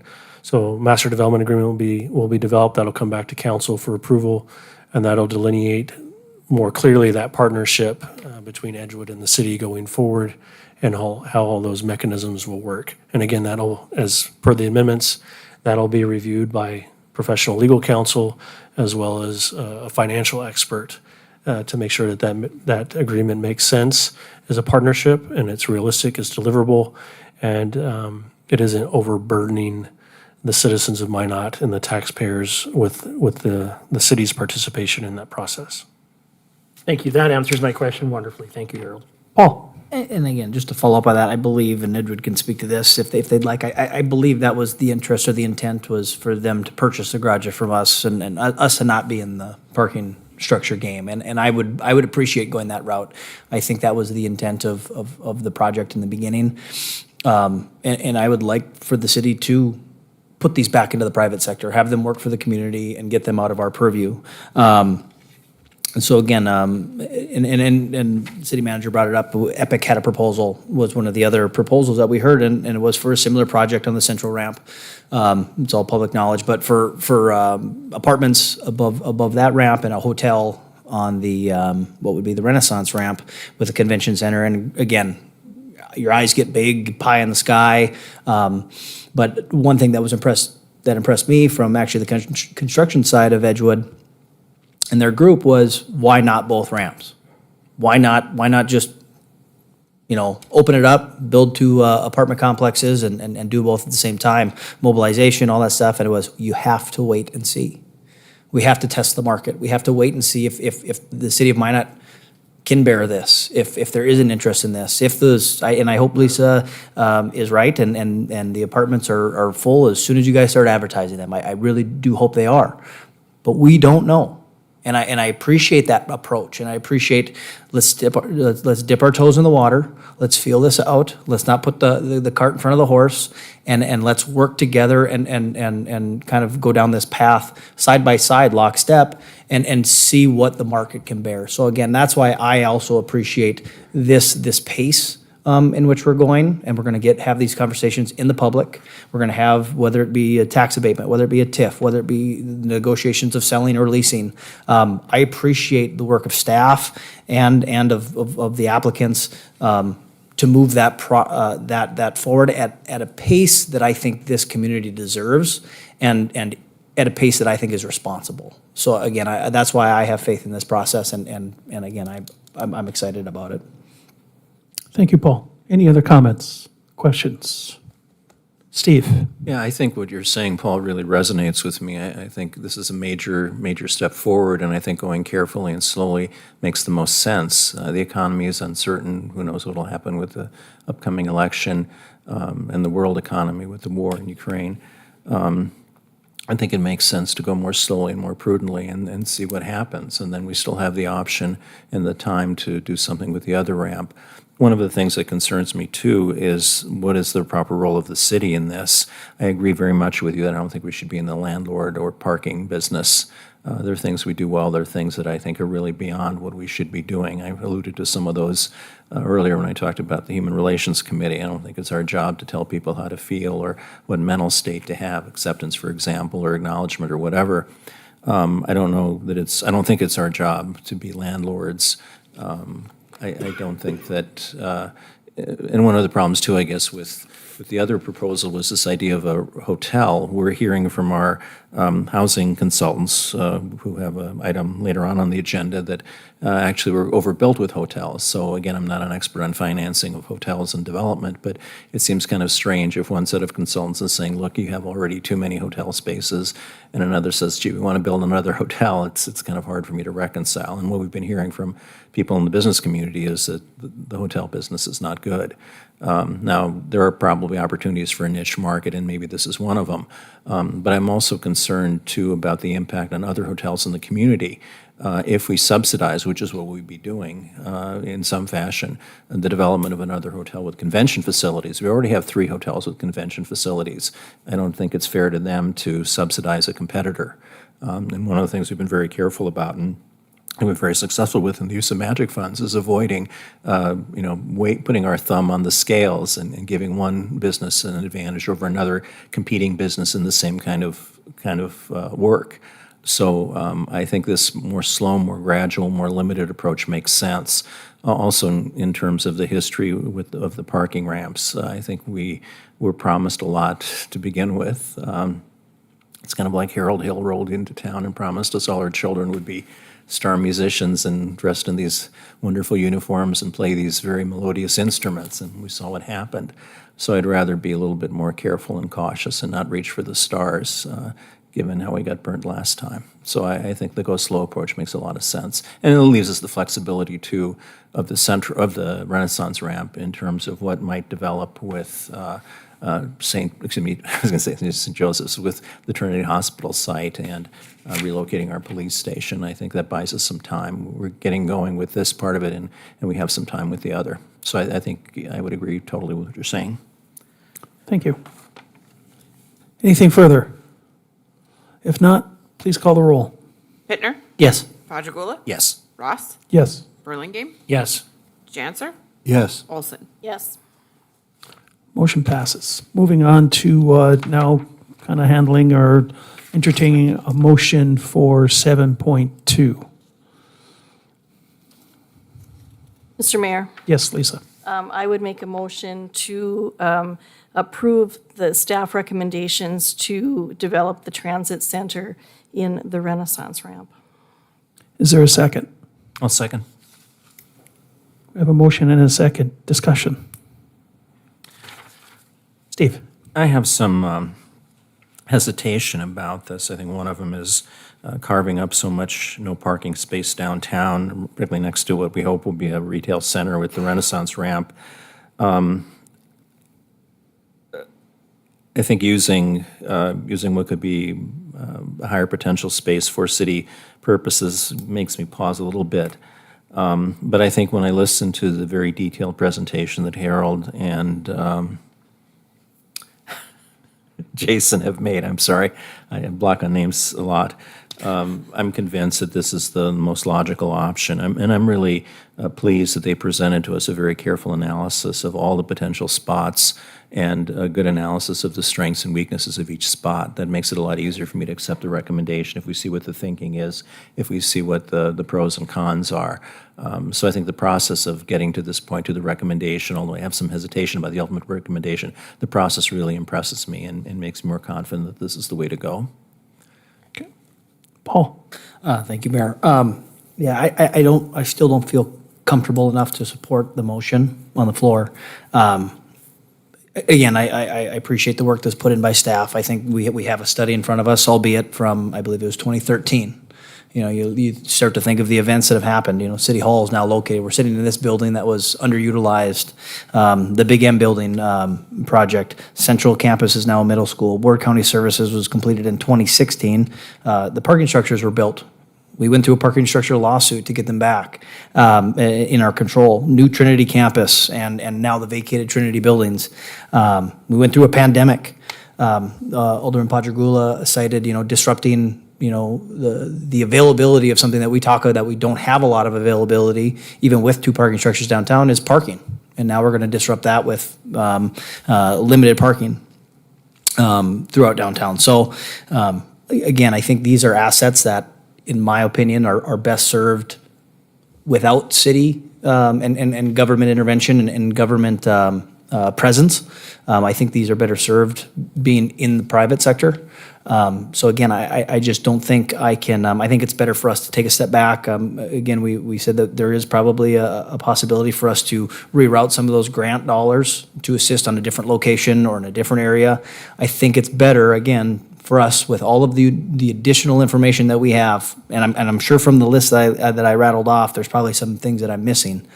But with the way that our community is shaped and the other investments that have gone into downtown with some of the revitalization and reinvestment into some of those properties, again, I do still believe downtown is the best location for a transit center. I do. The parking structures, I have hesitancy with our ability to further develop them down the line if we back ourselves into a corner with this decision tonight. So I would like to take a more of a wait and see approach. Let's see how this development goes on our previous motion, and I don't want our hands to be tied. And I fully understand that there's a possibility I might not be on the council when that decision's made, but I think it's best if we don't make it here tonight. So that's why I won't be supporting the motion. Mark? Thank you, Mr. Mayor.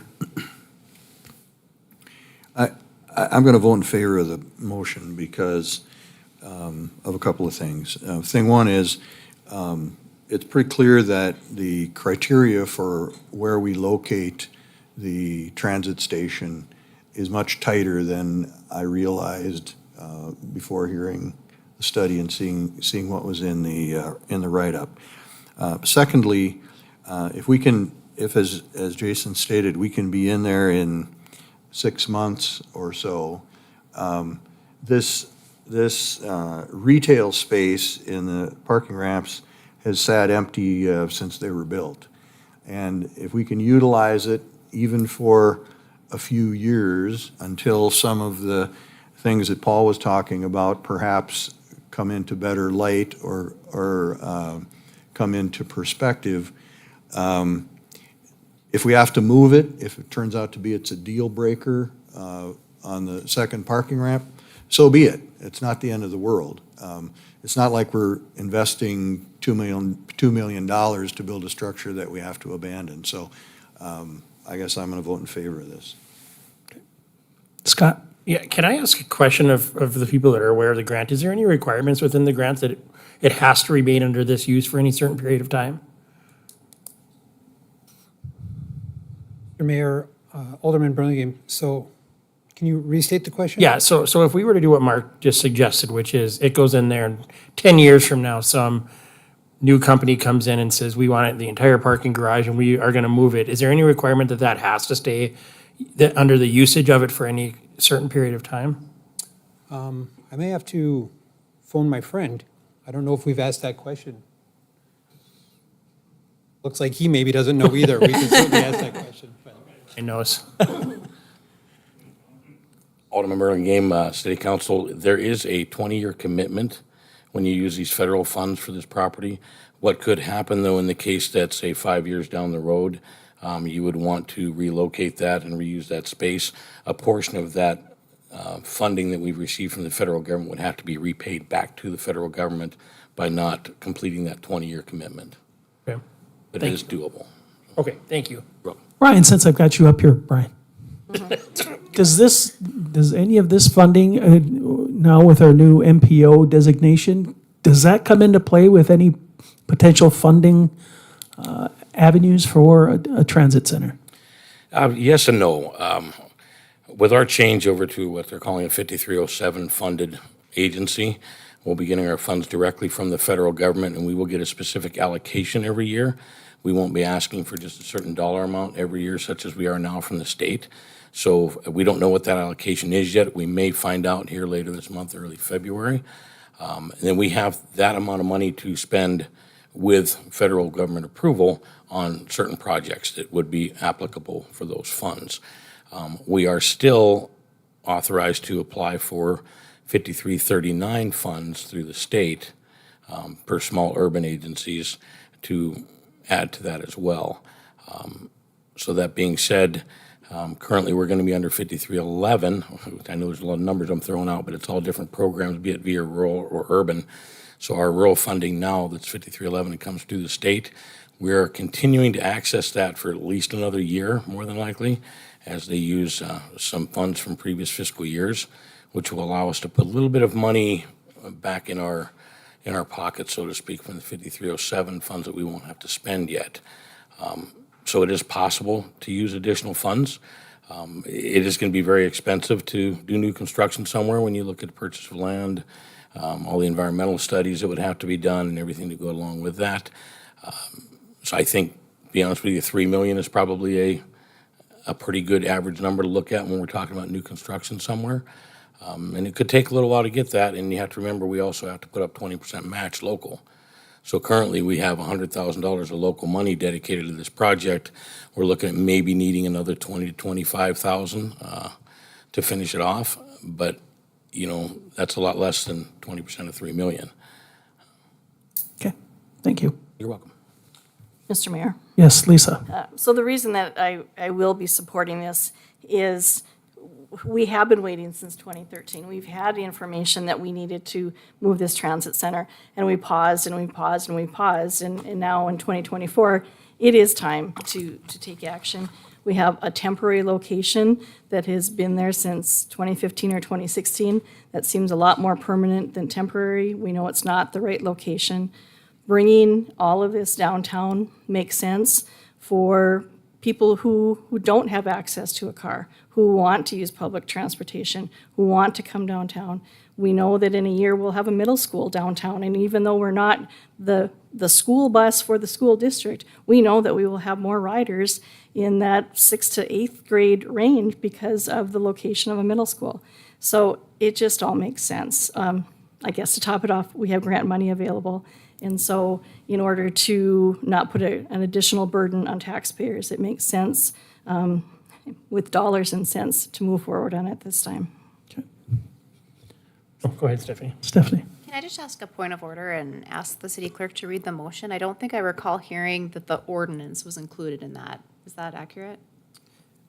I believe it was to approve the staff recommendation, Okay. so which that- would include the ordinance. Okay, so that would include passing the ordinance on first reading and then Correct. you'd see the ordinance again. Okay. Scott? Yeah, I was just going to say that I think that, public transit isn't necessarily an issue a lot of people deal with on a daily basis. I deal with it on a daily basis, both because people that come and visit me at my office use it quite often. And also, I happen to sit in my office and watch the buses go by all day, every day. And I think it is a major, important part of our community.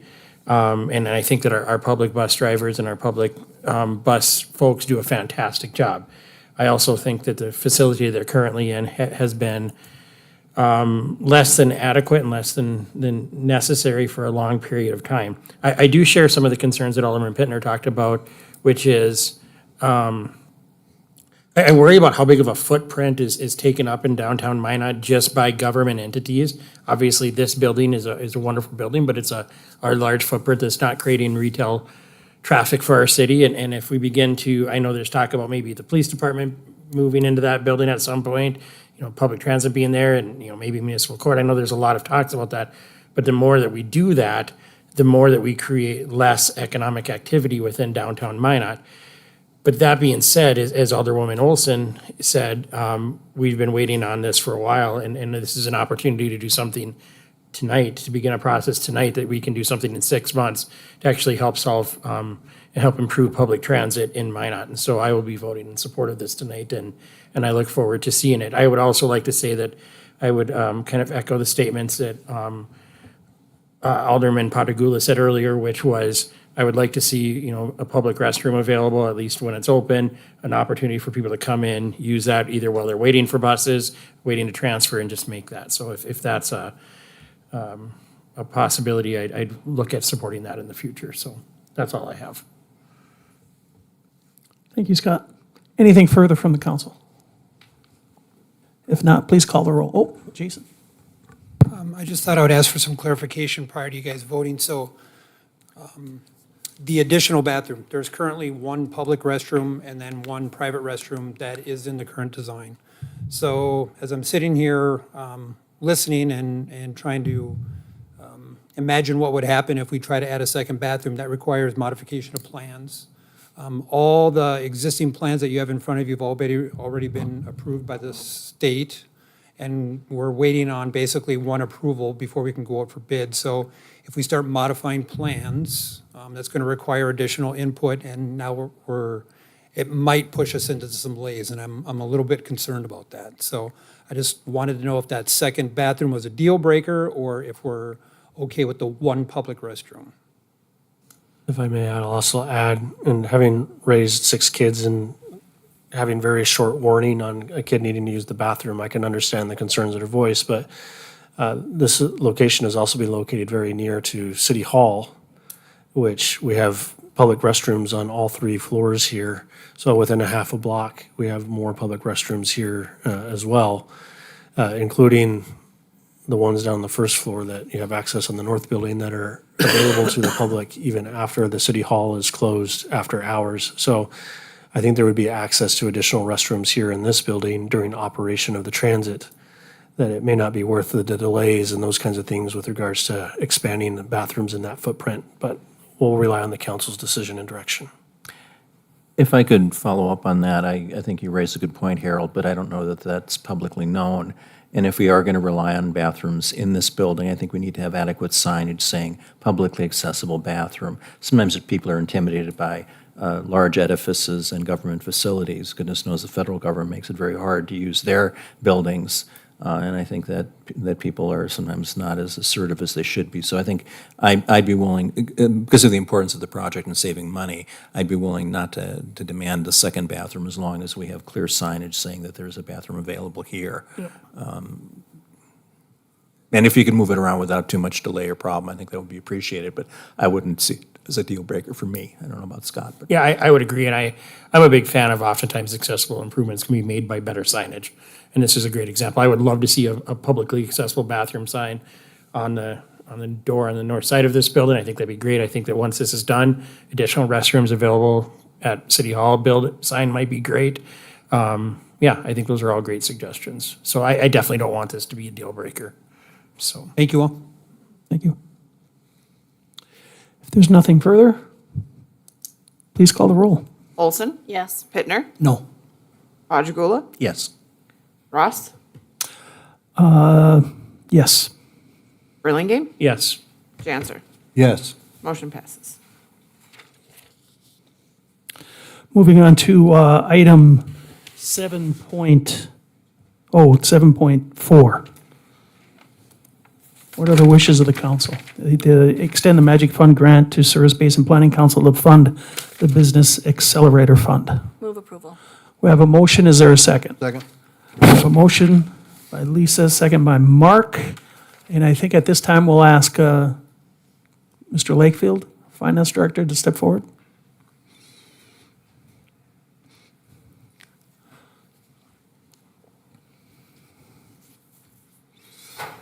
Just provide some explanation on this, please, Dave.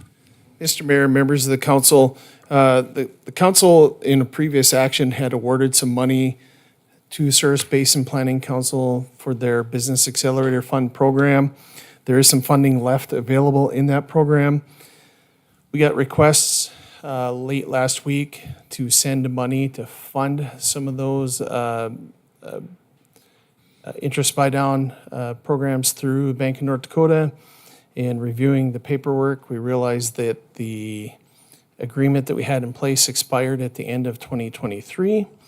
We also knew that there was action on the council agenda tonight for the new revised Magic Fund guidelines that contemplate this type of activity moving forward.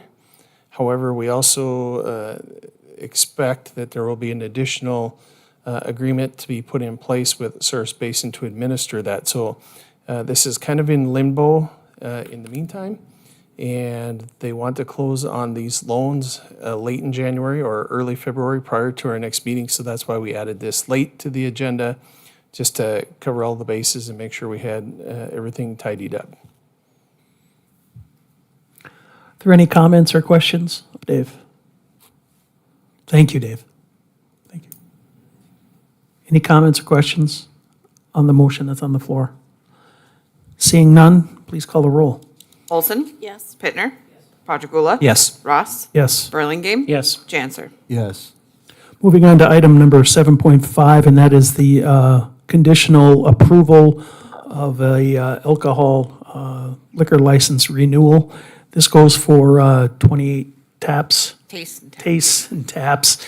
They're actually moving their facility downtown.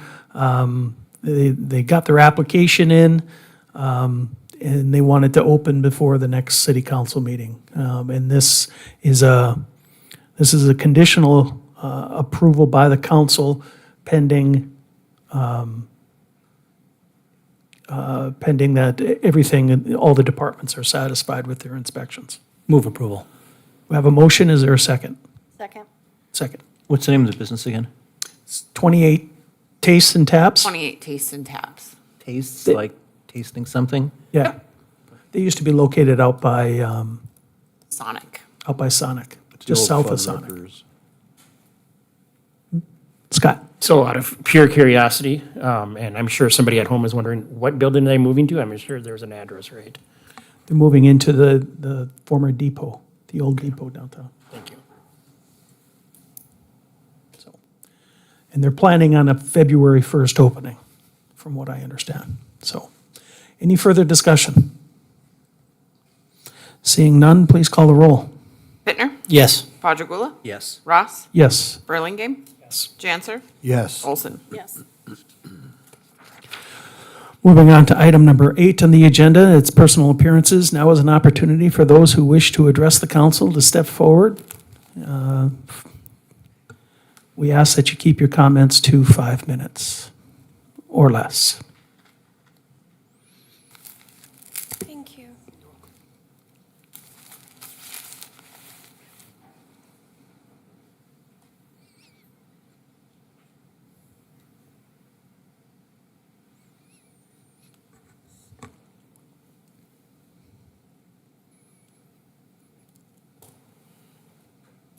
Following the January 2nd City Council meeting, addressing the north entrance door of City Hall not meeting ADA requirements, there were emails sent between Lance Mayor, Alderman Padragula, Harold Stewart, and me.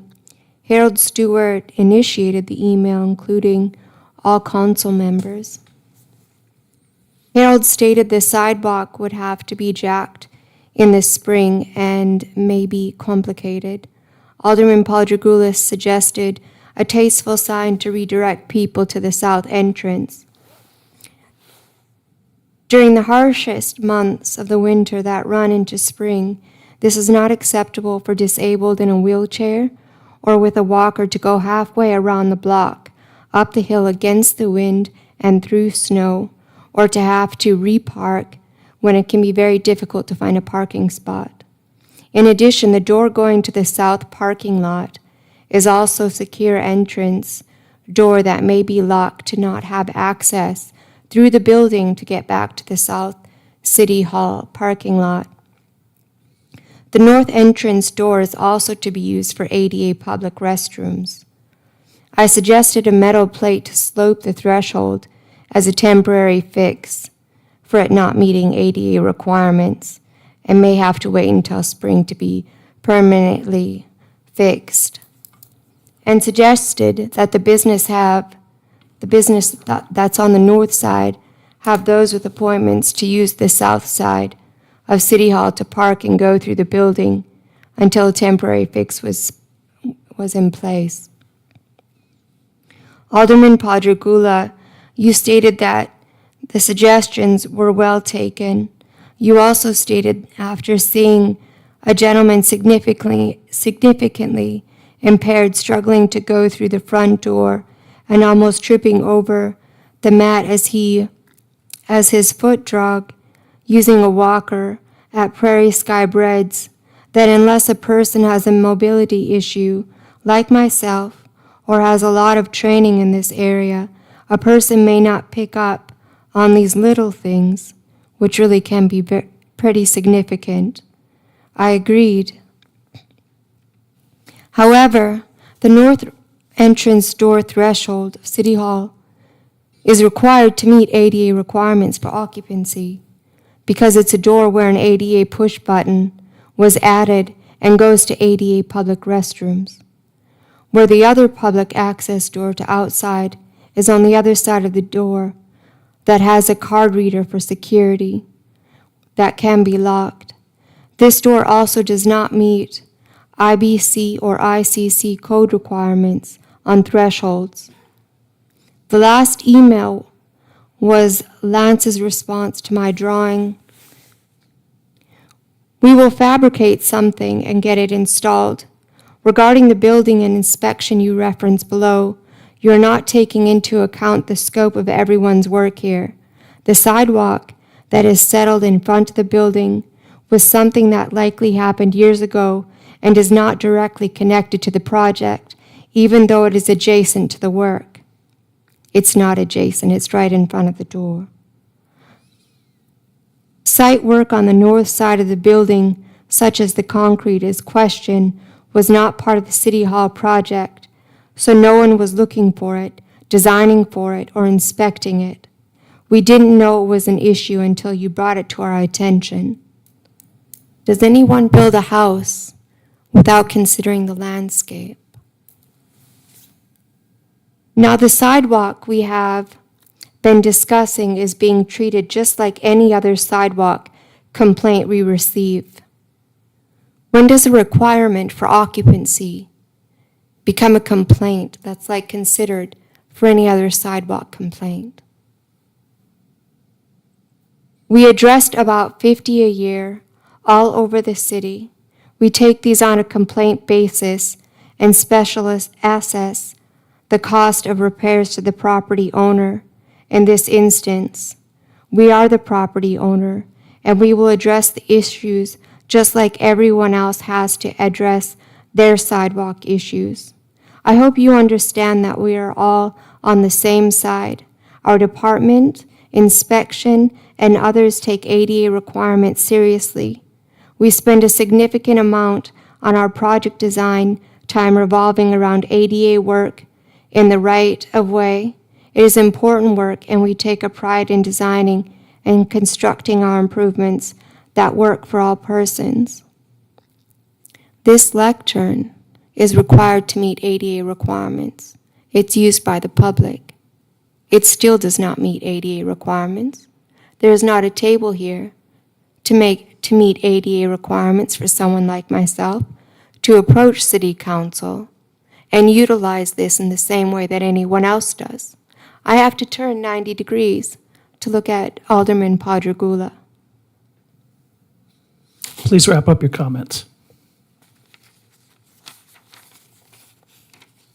Brian Billingsley at the September 20, 2022 stated that Brian discussed his department's process with inspections and permits on new construction.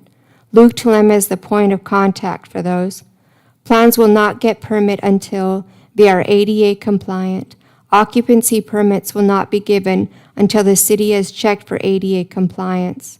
Brian said that in his time with the city, he is not aware of any complaints from builder, architects, etc. on ADA compliance. City Hall hasn't met ADA compliance since it's opened in May. This is where I've Let's wrap up addressed- your comments. You were well over your 5-minute time limit. This is where my concern is on ADA compliance with the attitude from the city and action from the city. Thank you. Are there any questions?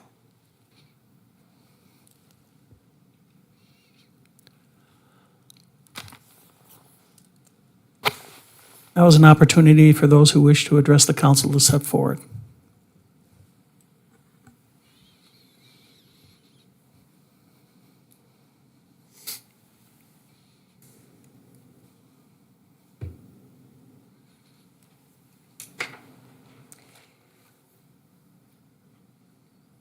Mayor Ross and members of the council, my name is Lisa Hermosillo. I am a mental health and suicide awareness advocate here in Minot and at the base. You may recognize me or my name as the woman who held the 3-day demonstration out on the Broadway Bridge back in mid-November of last year. First of all, I'd like to take a moment to thank the city, all organizations, and individuals here in the city of Minot that have not only devoted their time and energy into rendering services, but also recognizing the immediate needs there are to addressing the mental health crisis. Suicides are traumatic to not only our military, EMS, firefighters, healthcare workers, and law enforcement, but also to the members of our community. And also, our veterans are no exception to this. We need to ensure that they have access to resources, whether that is through grants, city funding, or even at the state level. Prioritizing mental health saves lives, and understanding the obstacles that so many of our airmen and community members face is absolutely vital. I have partnered with a good friend of mine named Tanya, who is here with me today, to let the community know that we are putting together a support group that will be focusing on bringing people from all backgrounds, professions, and walks of life together, and be a resource for anyone who needs someone to talk to right here in Minot. We felt compelled and prompted to create this initiative due to the recent tragic events that occurred at Minot Air Force Base when we lost 3 airmen to suicide in the month of October. We are losing too many lives, and we need to look into why this is happening. It is our hope that base leadership and the city will see how crucial a communal approach to mental health is and the benefits from working together to not only come up with effective solutions, but to be part of the solution. We care deeply about our community, and we hope that our willingness to be here today and the development of Talk United Minot, which I don't see it up on we were going to have our logo up on the screen tonight, but that's okay, proves how passionate we are about this. And for those who ask, truly our end goal here is simple. It is to save lives and to educate. Let's change the way we view seeking help and sharing our stories of survival or recovery. This group is to help others find a family away from home, especially our airmen stationed here at the base, or another family to reach out to for those who are local. It all starts with showing empathy and willingness to seek understanding, and people knowing they have a community support background. This will help with ending the stigma. I am here to talk about how there is a complete lack of peer support opportunities for airmen and for members of the community, and I would love to see something being done about that. I think it's very, very important. I just graduated with my degree in psychology, and it was focused on addiction studies, and so this is a very dear to my heart issue, and I'm very passionate about it. But I do want to thank everyone for the current and ongoing updates, additions, and changes to trainings available to our city employees. This is very encouraging that steps are being made, and it continues to remain a priority. However, communication and open conversations about this need to continue, and we still have a long ways to go. And for the record, for those who are listening, I just want to let you know that you are not alone, you are loved, your life matters, and there are people who are fighting the fight right here in the community. We'd like to extend the invite to anyone who is interested in joining us for our meetings, and a huge thanks to the Minot Rural Fire Department for letting us have these events at their facilities. Does anyone have any questions? Any questions? Scott? First off, Lisa, thank you so much for coming forward and talking about this and for your efforts on this issue. I think that, I'd like to say how much I agree with everything you just said and the importance and aspects of everything you said, from the importance of destigmatizing mental health and the importance of getting health, especially for men, especially for people who are in maybe more traditionally macho type fields, and the importance of doing that. I think we've made a lot of progress in the last 10 years in that way. I love nothing more than listening to professional athletes talk about mental health, because there was a time when that wasn't a thing, and so there's been so much improvements made from that. I also want to say that coming from an agency that are working at an agency that puts a lot of emphasis on peer support, that's another area where the rest of the world is coming on board with the importance of, yeah, I mean, again, congratulations on completing your training in mental health, but you don't have to be an expert in mental health to actually help in this area. That peer support is actually exceptionally strong, and it's a very important tool in that toolbox of addressing this issue. I would just also ask that when you're done, if you want to hang out, I just want to meet with you, exchange information and stuff like that. I'd really like to have be a bigger part of this conversation. So thank you so much for being here tonight. Absolutely, thank you. I just wanted to expand a little bit about what Alderman Padragula said earlier too, is that, and to kind of take what he said and put it into this concept, is that mental health and suicides, it is not just one person's issue, it's not their problem, it's our community's issue, and we all need to step in and do our part, and we all can make a difference in this. And so that is really my approach is to join forces so that people at the base know that they have support here in the community, and the community knows that there is support out at the base. I've been trying to work with leadership at the base to bring peer support opportunities to our airmen, and that's not really going where I would like it to go, but hopefully in the future we can see something come from that. But yeah, that's really just the idea of where I'm coming from with this, is to come together as a community, because there's work to be done, and there's great things that we could do if we all step in together. Thank you. Thank you. Now's an opportunity for those who wish to address the council to step forward.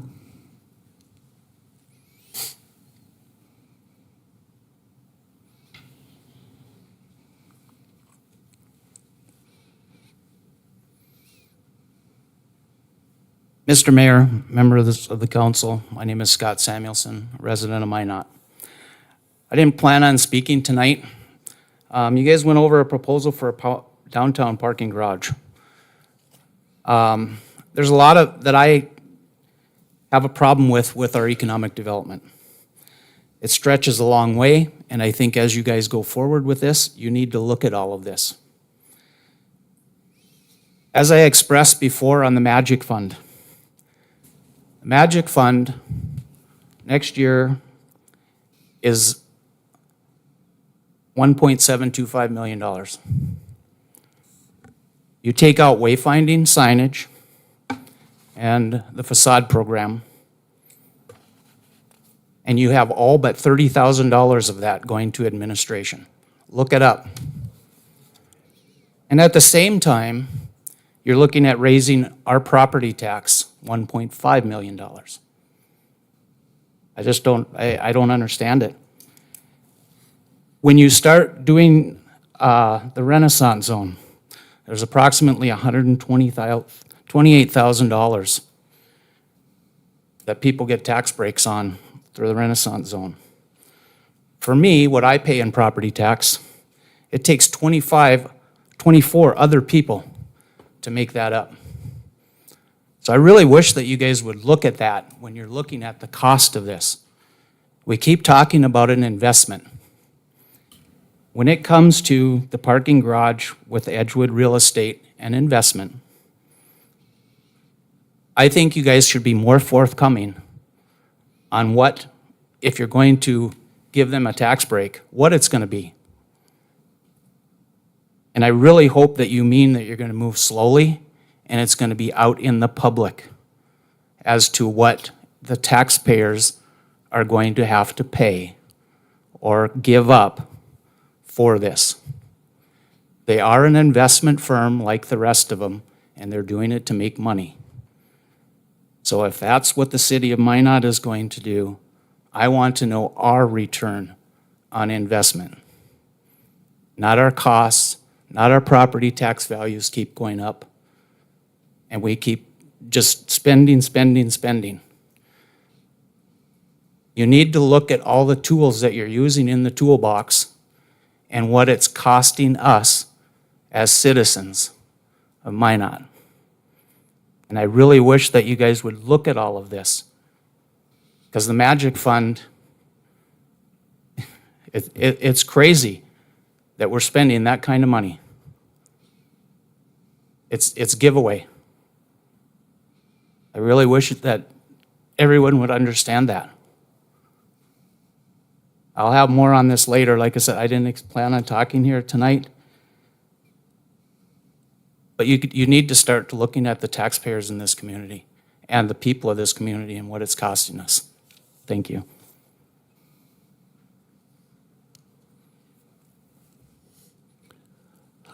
Now is the opportunity for you if there's anybody who wishes to speak to the council. Seeing none, we will move on to action item 9 on the agenda, miscellaneous and discussion items. At this time, I'll call on Brecca Kramer to step forward for her MAC EDC biannual presentation.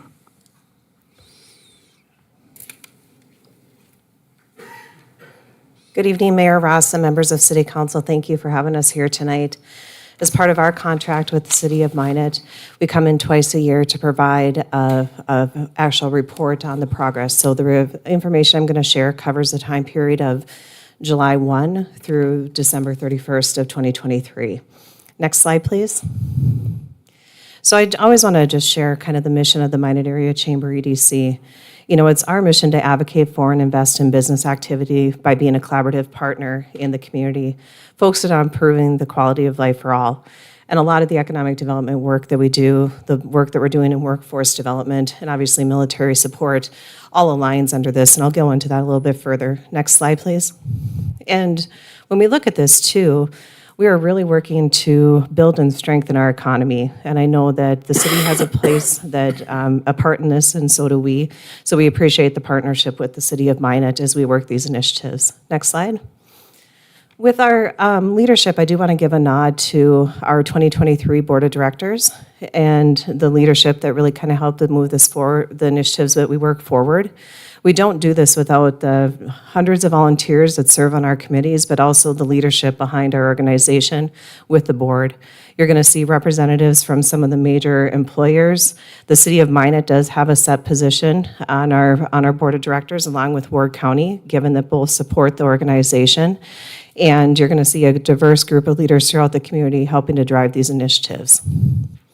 When you look to our team, I want to give a nod to the full team. Not only do we have the Minot Area Chamber EDC, we actually administer for the North Dakota Department of Transportation motor vehicle. And all of these team members really are the ones that do the legwork and our boots on the ground. But again, we don't function without the hundreds of volunteers that also support us. And a couple of the individuals to call out specifically with our report back to the city would be Mark Lyman, who is our Economic Development Specialist, and Kelly Roselli Sullivan, who is our Workforce Development Specialist and Military Liaison, a new position we added in 2023. We did, by contract and part of our own strategic planning, outline and implemented a new strategic plan at the beginning of this year. And really, throughout the first part of the year, I've already reported on some of those activities.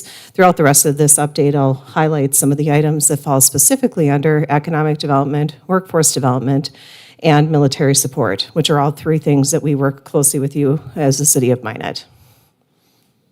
So one of the programs that we administer is called an economic development program that's widely used across the nation, is a business retention and expansion program. Within this, we are, by contract, supposed to work with primary sector businesses. We do expand out our work in this space even further than that. If you look at the state of North Dakota, the primary sector business list for our area is relatively small. It's around a dozen or so. We vet through and make sure we stay on top of which ones are actually registered with the state. I know that Alderman Pittner called out some of the additional work that's being done in primary sector with the tourism industry, which is a newer effort by the state, and we certainly want to take a look at those businesses that are registered within that too. And just want to highlight that with that, we have expanded outside just the registered primary sector businesses. We conducted 45 interviews in 2023, and these are very specific into the oil and gas sector, value-added ag, some of the key sectors within our community. And quarterly in our reports that we provide to you, we do provide a report that really breaks down. I want to highlight with this some of the quality of life things that the business sector is reporting back that are really kind of attractive, which helps us with workforce and everything else. Actually ties into some of the city services. Parks always rates high. And on top of that, first responders with the airport, fire, and police being some of the quality of life things that matter to businesses. And that report is in what we provided today. When we look at attracting new opportunities, this is really driving the economic development efforts that we work on. And with this, one of the larger efforts that we have undertaken is with the intermodal service at the logistics park in North Dakota. As you know, that is an asset that was not on the tax roll that is today due to our efforts in this space. And with our intermodal service, I'm happy to say that we are now averaging, with the operator we have on site, 3 trains a month. And if you think back to when we first started the work about a year and a half ago with this operator, our goal was to have a unit train per month. So we're exceeding that, and we're on track to actually grow that business this next year. And our report next year, or this year, for the first half, we'll have additional things to share regarding that. I'll keep it a little high level because this is reflective of 2023. We also are still working to administer with the state, City of Minot is involved with it, also, and federal government, a CRISI grant, and that's really taking the acreage that we own to the north of the intermodal site and developing that out. And that ties directly into a certification that we still maintain today, which is we are North Dakota's only BNSF site certified location. And what that means is BNSF has identified our property as a location that they will market to developers. So if you actually go to BNSF's website and work with their economic developers, the Minot location is the only location in North Dakota that they have that partnership with. So something we work to maintain and work hard because it is an asset to us as we develop out that property. When we look at some of the services that we provide, we have numerous committees, and I'm not going to go through all of them. They are in the written report. But I do want to call out some of the key sectors that we work to support and have active committees on, whether it be agribusiness, the energy sector, governmental affairs. We worked really hard this past session on a number of legislative issues and are even teeing up. We've been working all year as far as on those.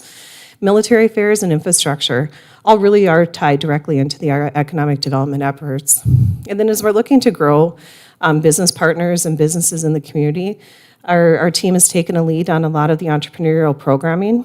We have a monthly Startup Minot networking event that really collaborates and bring small developers and businesses together to tell their story. But on top of that, we actually administer twice a year it's called Startup Minot through Academy, which is powered by Co-Starters. And we actually facilitate a 10-week course for entrepreneurs in our community. And what's great to see is we've seen businesses open through this program. We've also, through some of our military efforts, seen those transitioning out of the military step in to take this program and actually open businesses in our community, which is all helping to support the tax base. We have a list of some of the trade shows, conferences, strategic partnerships, and our role with fielding out the business leads and inquiries as well in our report. So as we look at, I think, other way with slides. There you go. So the other part too, and we've spent a lot of time talking at the dais here and within your leadership, so I won't expand it out further. Our role with the Magic Fund is obviously to help vet through and facilitate applicants that come through. You know, with the primary sector nexus, that's where we really spend some time, and we're happy to say that the hot switch heating systems is one that went through in this last half of the year. And then obviously we worked really closely with the team as far as in some of the updates to the Magic Fund guidelines too that haven't been touched for a number of years. And when we look at the strategic partnerships and development, economic development policies, we have multiple touch points. We not only work with a group that the city manager leads and pulling key stakeholders and businesses together to talk about community issues and work together to advance, whether it be finding uses for the Trinity property downtown or working collaboratively where we see challenges. But there's also regular monthly to monthly meetings with our team and the city staff working through some of whether it be the DRT meetings that the city administers to other development projects. So we do have a lot of strategic partnerships in place there. We do publish monthly Economy at a Glance and have continued to do that throughout the last half of this year. And we are the lead entity for the state of North Dakota through the Department of Commerce that fields through any statewide requests for proposals for development and large-scale projects in the state. So we vet through and respond on behalf of our community to those. And when we talk about tours, we're not just hopping in a bus and driving people around for fun. These are strategic engagements, whether it be leadership teams coming through that are advancing major projects like the Sentinel Modernization Project and military leadership. It could be developers that are looking to expand operations here.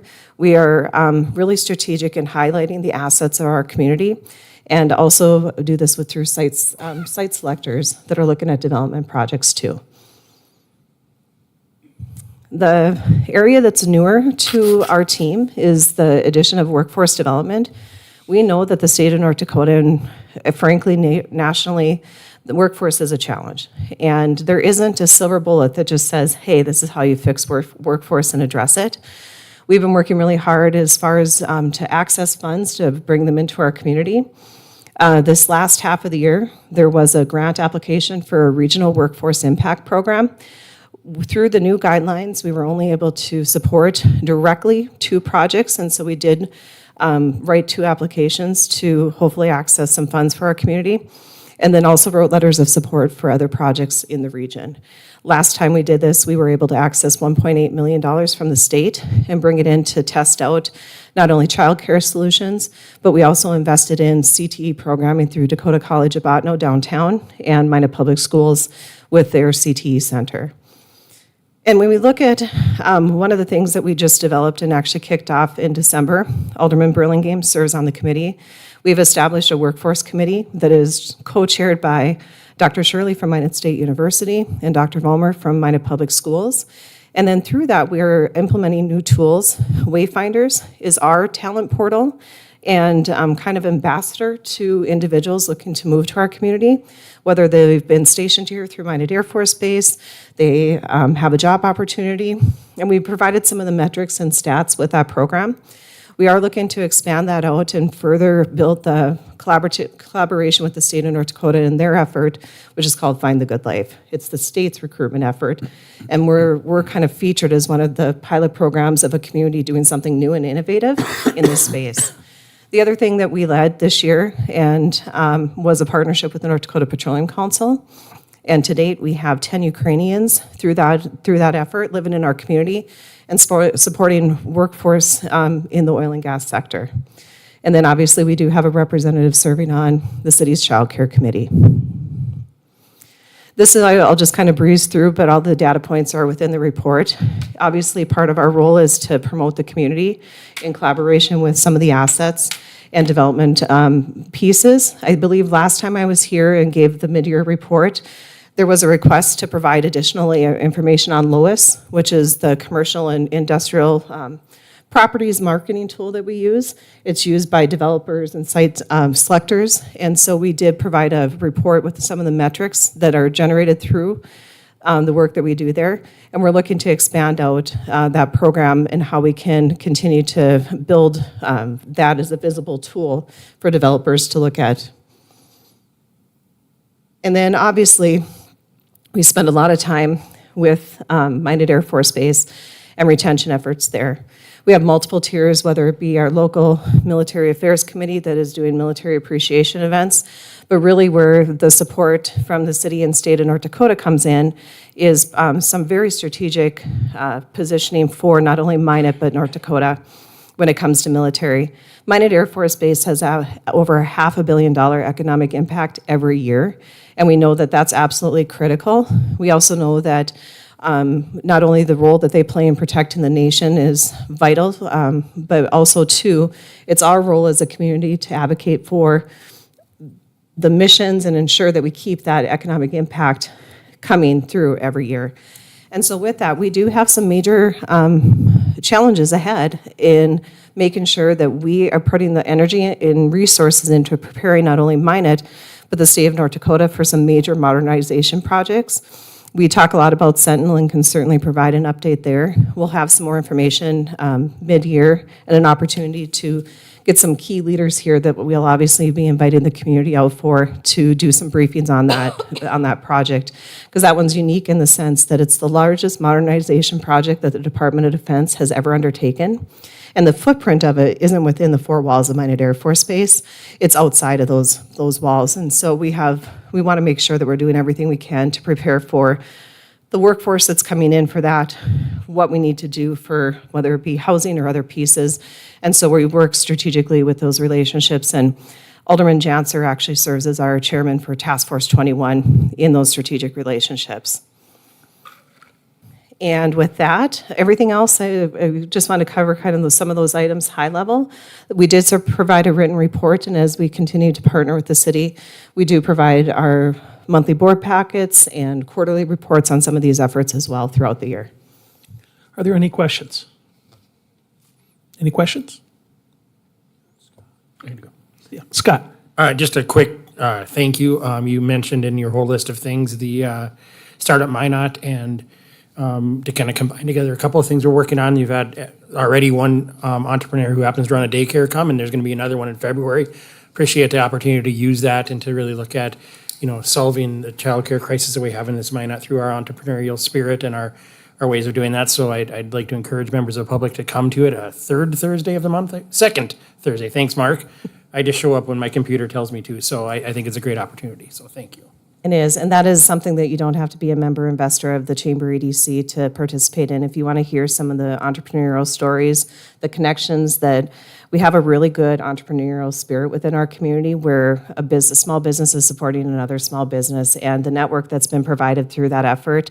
We started up that program a couple of years ago. It is really phenomenal to see the growth of young entrepreneurs in our community, and those even too, when I say young, just people diving in that have been in business and want to explore a new opportunity. And at the end of the day, that's building out our business community. It's people choosing to live here and bring services that we didn't have. And so it's just been a really phenomenal program. And I believe we have a cohort of our academy coming up, a 10-week program that starts off here at the beginning of the year. I believe we have 5 slots left. We've been able to raise some funds, not through the city, but through our own private efforts to defer the cost of that program. And so it's a really small investment, but it really is a program that has worked well. And we have a lot of advocates that have been through that. So if you have any interest, you can reach out to myself or Mark Lyman, who helps to administer that from the Chamber EDC team, and we're happy to provide more information. Seeing no questions, thank you, Berka. Thank you so much. Moving on to item 9.2 on the agenda, and that's the housing study update. Mr. Billingsley. Good evening, Mayor Ross and members of the council. This evening, there's going to be a short presentation from Stantec regarding our housing study. We're not asking for any action this evening. The final draft should be ready for adoption in the spring. I just want to introduce Tom Layton. He attended the meeting back in October. Unfortunately, he couldn't make it to Minot today because his flight was canceled, so he's going to give his presentation from his office in Minneapolis. So I see Tom here on the screen. Tom, can you hear me? I sure can. Can you hear me? Yes, we can. Go right ahead. All right. Thanks. I'm going to have to turn my volume down because I am hearing my voice back like with a 2-second pause, and that's pretty disconcerting.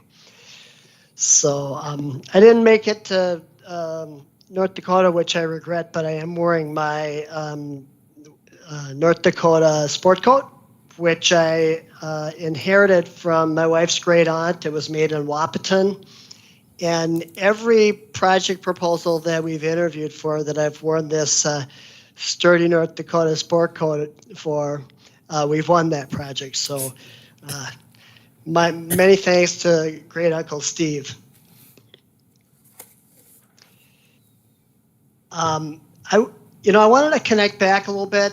I'm going to keep this brief tonight. I know you're at the end of a long meeting, but I did want to connect back a little bit to say, just acknowledge some things. I wanted to acknowledge how impressive the quality of the work that Ms. Kramer and her team do. I was really struck by that, and we had a conversation with them earlier, and just the things that they're involved in and the intelligence that they bring to those activities. I want to say, and maybe I said this last time, but what a pleasure and privilege it's been to work with Brian and Doug and John before that and other city staff on this project. You know, they're deeply committed to this work, and that's been a pleasure. And I want to say, thirdly, that I'm really impressed in having sat through 2 of your city council meetings. I'm really impressed at the thoughtfulness and respectfulness of this group and the way that you own your responsibilities for both compassion, but also, appropriate administration of public resources and funds. So I admire this group greatly, and I've only met you twice. So that being said, I'm really happy to be here. And as you remember, when you commissioned this study, this housing study, you invested in a deeper understanding of the housing market in Minot, which is somewhat idiosyncratic, given the economic and natural ups and downs in the region, and deeper understanding of the housing needs in Minot. And secondly, you invested in a set of strategic ideas that can be considered to address some of those housing challenges and to increase the housing that is available to meet the needs of residents in Minot. So tonight's last time I spoke with you, we talked about that first phase, the research and analysis phase, and what we could reflect back to you about that market context. This time the focus is on a set of candidate strategies that address needs that were identified, that have been done in cities similar to Minot, and just teeing it up as the start of your consideration for which strategic steps in this list or related to this list might we want to pursue in the future. So I think if we can get the slideshow going now, I can start in on that. So here we are, next slide. The agenda is really simple. We're going to do a quick recap of the project, and then going to talk through a menu of strategies that we'll leave you with. And then there's time for discussion at the end of that. Again, as Brian said, there's no action required of you tonight. So relax, listen, imagine. This is the slide that relates to the project scope. You saw it last time. The research analysis phase has been completed. A draft set in the middle frame, a draft set of strategies for you to consider is what we're primarily going to focus on today. But the third phase on the right is community engagement, and we have built a website called a story map that we've been updating, and we distributed a housing survey. Next slide, please. So I thought I'd just touch on the housing survey. We got 854 responses. So those of you on your staff that distributed this, that got it out to different populations, did a fantastic job. And if you look at, for example, the green wheel in the lower left, they reached folks, upper income folks, lower income folks, and everyone in between. And I think as you look around this, the diversity of people in different housing types, different family types, different locations in Minot, you really reached a broad diversity of people. So we have a lot to work with in that, and we haven't fully digested it. But on the next slide, this is just one set of top-level findings in response to a question about how well does your house, your existing house, meet your needs in terms of the elements on this slide. So This is the type of question we asked in that survey, as you may know if you completed the survey. And, in some of the metrics, like the size of the house, a lot of people were fairly satisfied that they had a house that was a size that met their needs. The ones where we saw a greater number of people that weren't satisfied, they disagreed with that statement, were related to the cost of their homes, and in some cases, the amenities of the neighborhoods. We'll be disaggregating this a little bit and see how some of these things come out for a lower income population, maybe for a senior population, so we'll get some input on how some distinct populations evaluate the adequacy of their home. And then there are questions about what type of setting would work better for them. So we think we're going to be able to mine a great deal of information out of that. Next slide, please. This slide just pulls a few, we give opportunity for people to write a little comment. This gives a few comments that are representative of the kind of things that people said. You can see that there are several who are struggling with the difficulty of being afford the kind of place that they want to afford. So that's a real thing, and we know that from our data as well. There's a comment from a senior that's looking for a different type of home that they're having difficulty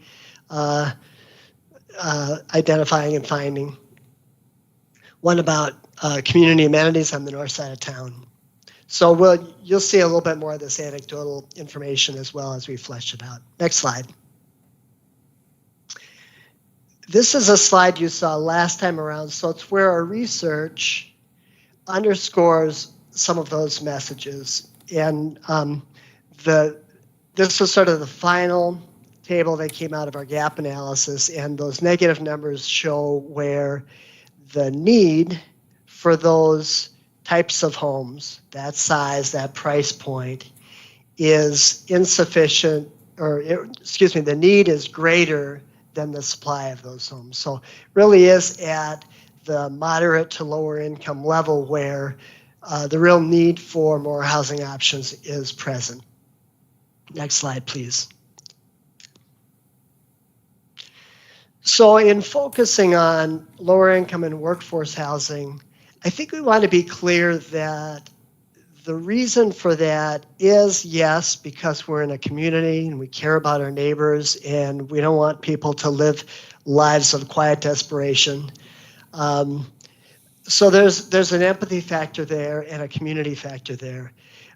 But there's also an economic factor because the availability and cost of housing matters for local businesses in being able to recruit and retain their staff.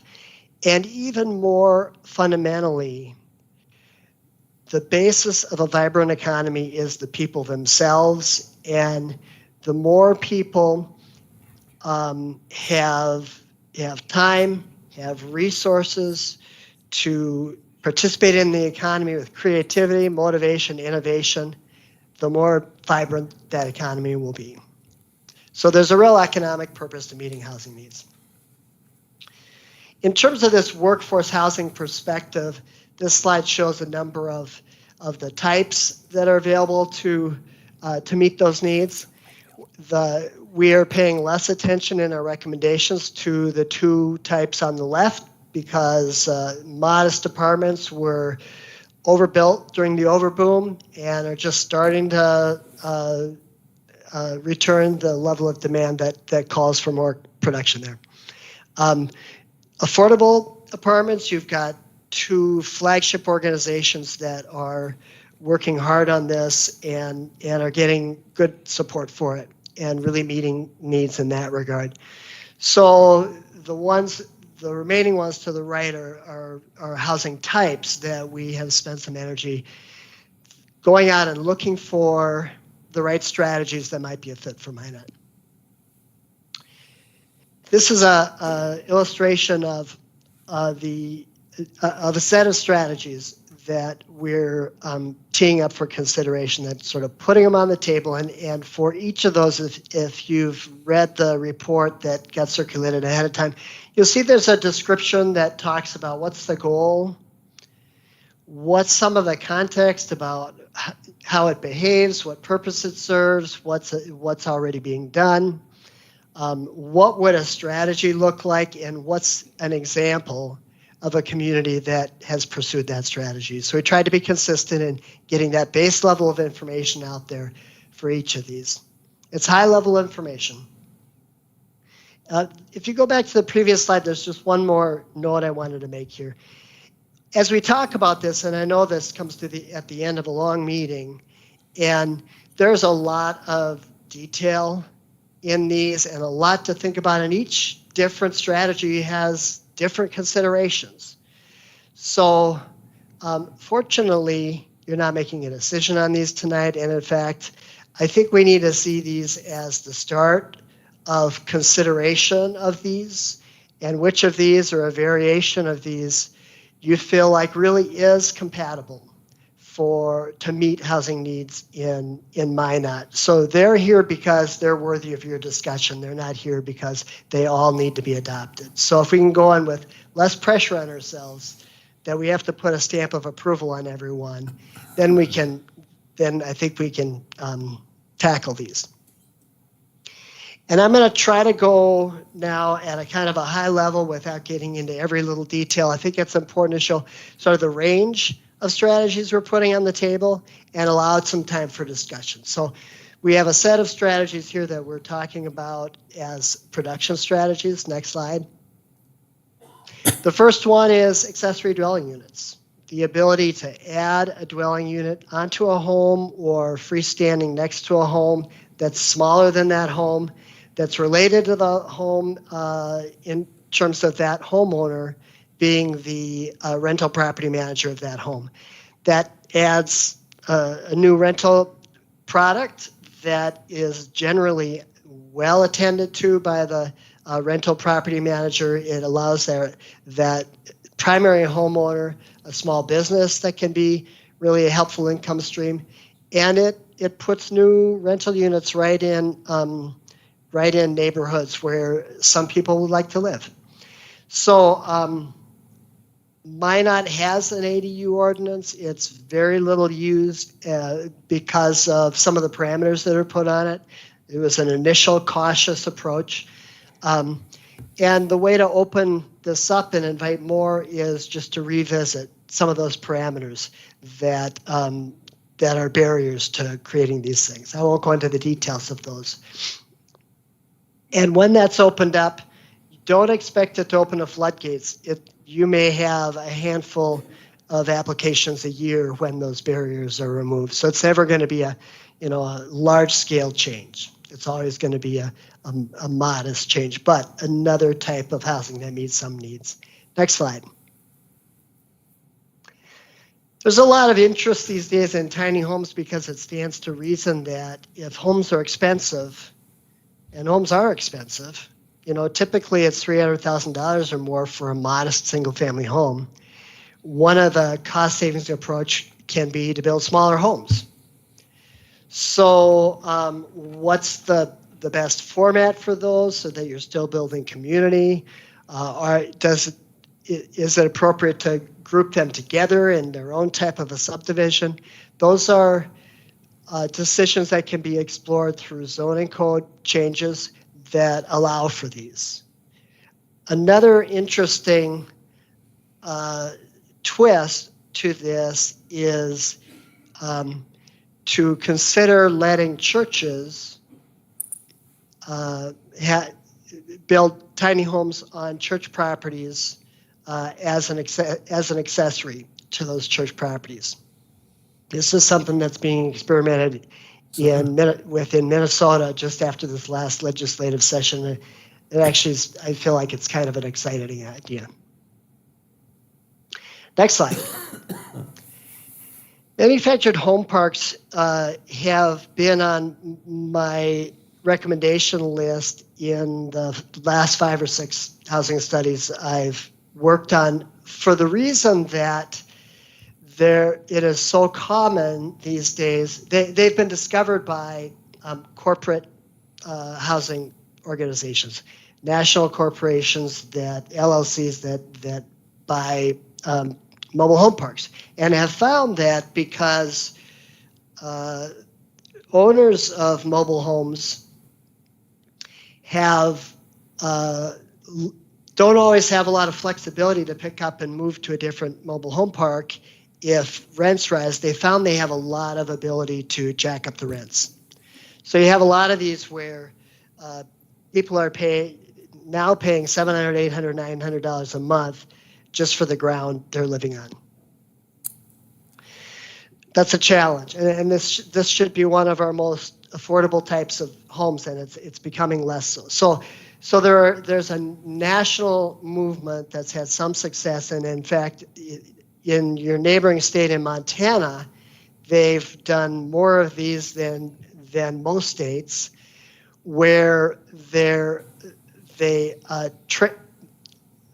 intermediary purchases that mobile home park at its market value, invests to buy down the cost of that acquisition, and turns it over to the residents themselves to own it as a cooperative. And from then on into the future, the rent that they pay themselves only has to escalate with maintenance costs, management and maintenance costs of the cooperative, not by how much someone thinks they can charge for rent. So it becomes a permanently affordable mobile home park.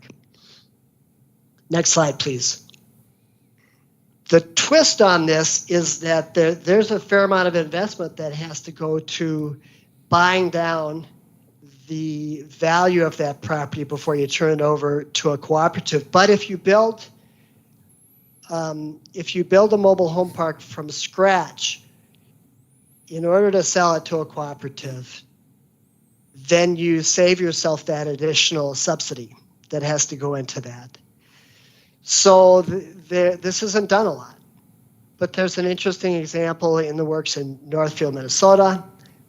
There's one in a city in Montana where they want to relocate people who have been displaced from a flood. So that's Glendive, Montana, I believe. It doesn't show up on my screen here, but I think it's Glendive, Montana.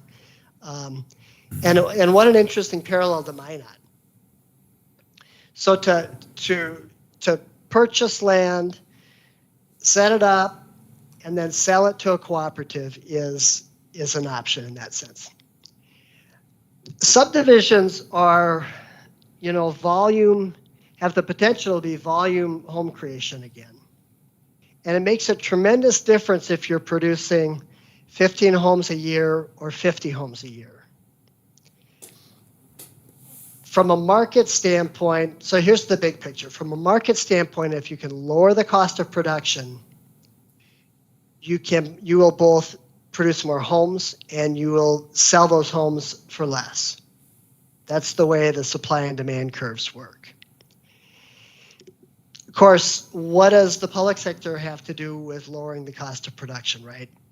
Actually, there are a few things where you have some ability to impact that. One is your cost to finance infrastructure, streets and utilities, is lower than a developer's cost because public financing is at a lower rate than developer financing. And when the public sector does the infrastructure, it also lowers risks for developers, which actually is another cost savings. Secondly, fees that are charged for development go to paying the staff that do the work. But if they were priced at a level that doesn't meet those needs, those costs would be quickly recouped in a first year of tax receipts, and those tax receipts could pay those staffing costs. And you may have and by reducing fees, again, you increase the cost of construction, so you may get more, or increase the rate of construction, so may get more home construction, more tax revenues over time, even if you're having to take from that first year of tax receipts to reimburse your development review staff. The third one is that I'm putting on the table is on the next slide. And I was really inspired in work I did in Saskatoon, Saskatchewan, which is in the plains as well. It's a western state as well. It's got a similar political philosophy, I think, to a lot of western states. And yet, in the suburban environments, they have a public authority called Saskatoon Land that that proactively purchased land at the right places on the perimeter of the city where development should happen. And by doing that, by being in the land acquisition realm, they maintained reasonable prices for land. In Minot, one of the challenges is unreasonable expectations for land value, because what a lot of the existing property owners paid for land, they did at a time when land was valuable. And when that value of the land dropped, there's an interest in waiting until that value goes up again, which is not irrational on their part. I don't fault them for that. They've got a right to do that. But then someone else has a right to come in and say, well, maybe there are other folks who can sell it at what it should be sold at to make a development subdivision pencil. And now we're resetting the expectations for land. Next slide. So those are some of the strategies that really involve thinking differently about public role, and it may take a while, or it may be off the table for making that big of a change, but they are being done in some neighboring communities. So the next two are preservation strategies. As you may know, part of our budget and our marching orders was to take a high-level look at the Trinity Hospital building downtown, and we got our architectural team from Chicago to do a study, and it's not definitive; it's a first look, but the geometries of the wings, the locations of the elevator shafts, and a number of other characteristics make it fairly suitable for residential conversion. Now, it would still require a great deal of rehab, but on an initial cut, this hospital looks like a good candidate for residential conversion in the upper floors. In the lower floors, where that are larger, that don't all have access to light and air, those are more likely to be commercial, or it could be amenity space for the residential. So we did that piece of work, and there's an opportunity that's emerging that may allow somebody to do another level of analysis here. That might be funded from an outside group. We could talk about that if you're interested. Next slide. The other thing we looked at, and Alderman Padergula, I think, referenced this. There are a number of hotels, older hotels in Minot, that have deteriorated in their condition. Occupancy is fairly low. And what does it look like to reposition those for workforce housing? Certainly, if they're changed to housing, they're going to be small units. That's going to meet the needs of some people. So this is a case study from Bismarck of a hotel that got converted in this way. And then a new residential building got added to it. The chief impediment in Minot for these conversions is zoning, where they tend to be in commercial zoning districts, and you would have to contemplate, a zoning change that either allows residential development in commercial districts if it's a hotel conversion, or just allows residential in commercial districts. I'm from a city that residential is allowed in commercial districts, just full stop, period. Okay, location-specific strategies. We did some thinking, next slide. We did some thinking about all this valuable land in attractive neighborhoods that is vacant because of flooding. And what are some of the ways that we can facilitate getting it put back into, on the tax base, into use as housing? One of the thoughts was it's a patchwork of constraints in terms of some was funded with sources that you can never build on it again. Some acquisitions were not.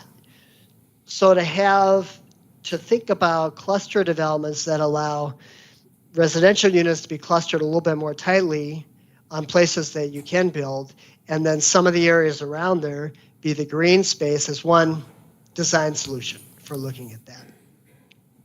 Another thing, just stands to reason to me that once you're fully protected by the flood walls, someone ought to start a conversation with the federal government to say, you know, it's not in your interest, it's not in our interests to continue to stand by those provisions, those restrictions, in those deed restrictions. So can we get some kind of a legislative action to remove those restrictions and let us redevelop the core of our city? So that's the next one we're looking at is just want to affirm that you put a tremendous amount of attention on your downtown area, as you should. Downtown housing has so many important effects in terms of making a downtown area more vibrant. It puts people on the streets, it makes them safer, it supports the local businesses. So I know this is already one of your goals and objectives, and your comprehensive plan, as it says here, calls for adding 500 housing units downtown by 2040. So just calling this out as a special place where supporting housing development in the downtown in lots of different formats, rehab or new construction, is a priority of the city, and maybe depending on the project and the needs, it may be worthy of public support. Next slide. Okay, we're getting there. Two more. Next slide. So we have two capacity building slides here, and one way to produce more housing is to lower the cost of housing. Another way of developing more housing and reducing the cost of housing is increasing the labor force. And because during the oil boom, you had national companies come in and work on housing, and then as they started to leave, the demand for housing diminished. So there was a decade where you lost the attention of the local developer community to building housing. Not to say there aren't any developers in Minot. There's some good developers in Minot, but you lost a lot of that developer knowledge. So we feel like there's an argument to be made to establish a training program for developers, to try to cultivate more developers being in this field. And it's typically taking people who are already in the real estate business or doing some aspect of real estate work that are interested in becoming developers. And there's some established programs that do just that. And so to think about what partners you need within Minot to attract collaboration with one of these programs and to staff the education in these programs would be the strategy. And last slide. Brecca Kramer talked about workforce development as something that the chamber does, and it's so important. And you have an opportunity as the Sentinel project comes in, and they need skilled labor. It benefits Minot if the more of that skilled labor force that they can draw from Minot. And particularly what we heard in understanding the needs of the Sentinel project is that a lot of these are building trades, a lot of what they need. I'm sure there are engineers and technical experts in a lot of different areas, but they also need a lot of people in the building trades. So to start ramping up folks that have that expertise benefits you for the Sentinel program and keeping that income in town. It also then has the benefit of having a labor force that can support housing development in the future. I think that's the last of the strategies, and you can see that they ran a really broad gamut of approaches to to meeting local needs, to generating more housing, to generating a workforce. So, but be really interested to pause here and invite any feedback on those strategies. Are there any questions or comments? Nothing? We have nothing. Steve's got something. I'm I sorry. seem ungrateful for all the work they put into it. Alderman Burlingame and I had the chance to meet with them individually this afternoon for about an hour and a half, and we asked lots of questions and followed up on a lot of these points in some detail. And perhaps I should ask this of Mr. Layton, but my own impression overall was that as a community we're doing reasonably well in terms of quality of housing stock and opportunities that are available. Obviously, like many communities, we don't have enough housing for people who are kind of living from paycheck to paycheck who are doing the hard work in our society. And I think what was surprising to me was how optimistic Mr. Layton was and his crew in terms of the opportunities that we have available to us and the wide variety of things that we might be able to try to improve the housing situation. Some of them seem fairly simple, changing a zoning ordinance a little bit. Others are more complicated, more long-term in terms of developing parcels of land and working more closely with the private sector. But overall, I came away feeling much more positive about the housing situation than I had before. One of the things in particular was about the potential with the old Trinity property. I guess my first reaction when I found out they were moving was just panic and depression.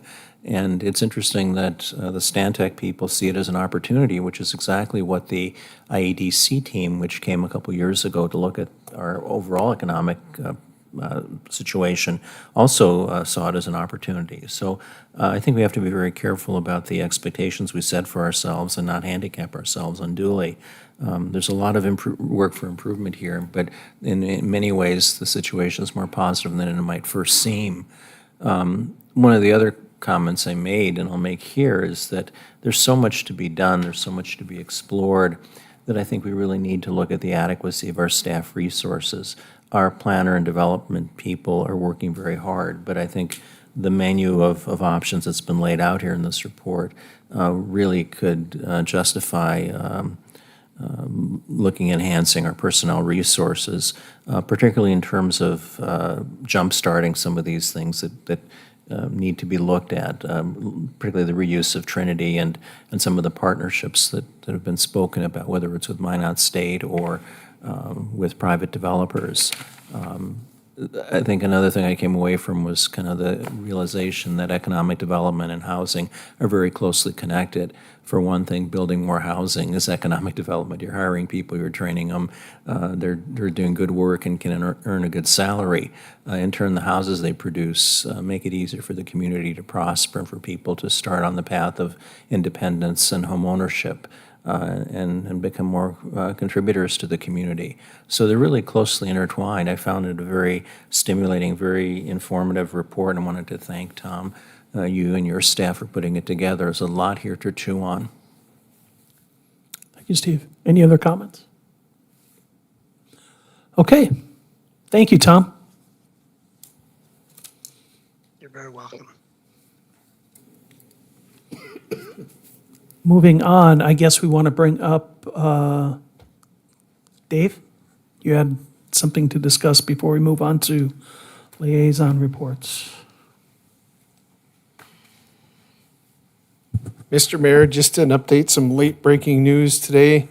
I got notified that the city of Minot has been awarded the Achievement for Excellence in Financial Reporting from GFOA. Again, this is for our annual report. So ironically, we are working on this year's annual report, so it takes about a year to go through this process.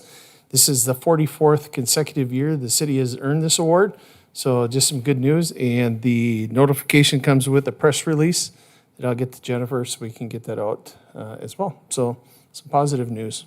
Thank you, Dave. Congratulations. All right, let's move on to item number 10, and that's liaison reports. Let's start with Scott. I have none this time. Mark? Mr. Mayor, the liaison committee is meeting this Thursday, and the MPO board is meeting next week. We'll be talking about a unified planning work program that we need to approve at that meeting, so marching on. Paul? Thank you, Mr. Mayor. Renaissance, we had a facade application on our agenda tonight.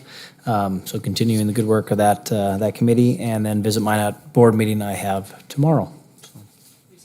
I serve both on the liaison committee and the MPO board with Mark, and he mentioned both of those, but I would want to take just a second to thank the city staff who have been helping the MPO board get our feet under us. It's been a lot of work, and our city manager sits on the MPO board as a voting member, and so obviously his expertise is greatly appreciated, but certainly a shout out to Lance Meyer because he has done a lot of the background work and has moved us forward in absence of an executive director, and so I'm grateful for that and hopeful that in the next few months we can get an executive director hired so that we can alleviate some of that workload for Lance. All right. Steve? I have nothing to report. And my report was included in my mayor's report. So with that, we will move on to action item 11. I'll entertain a motion.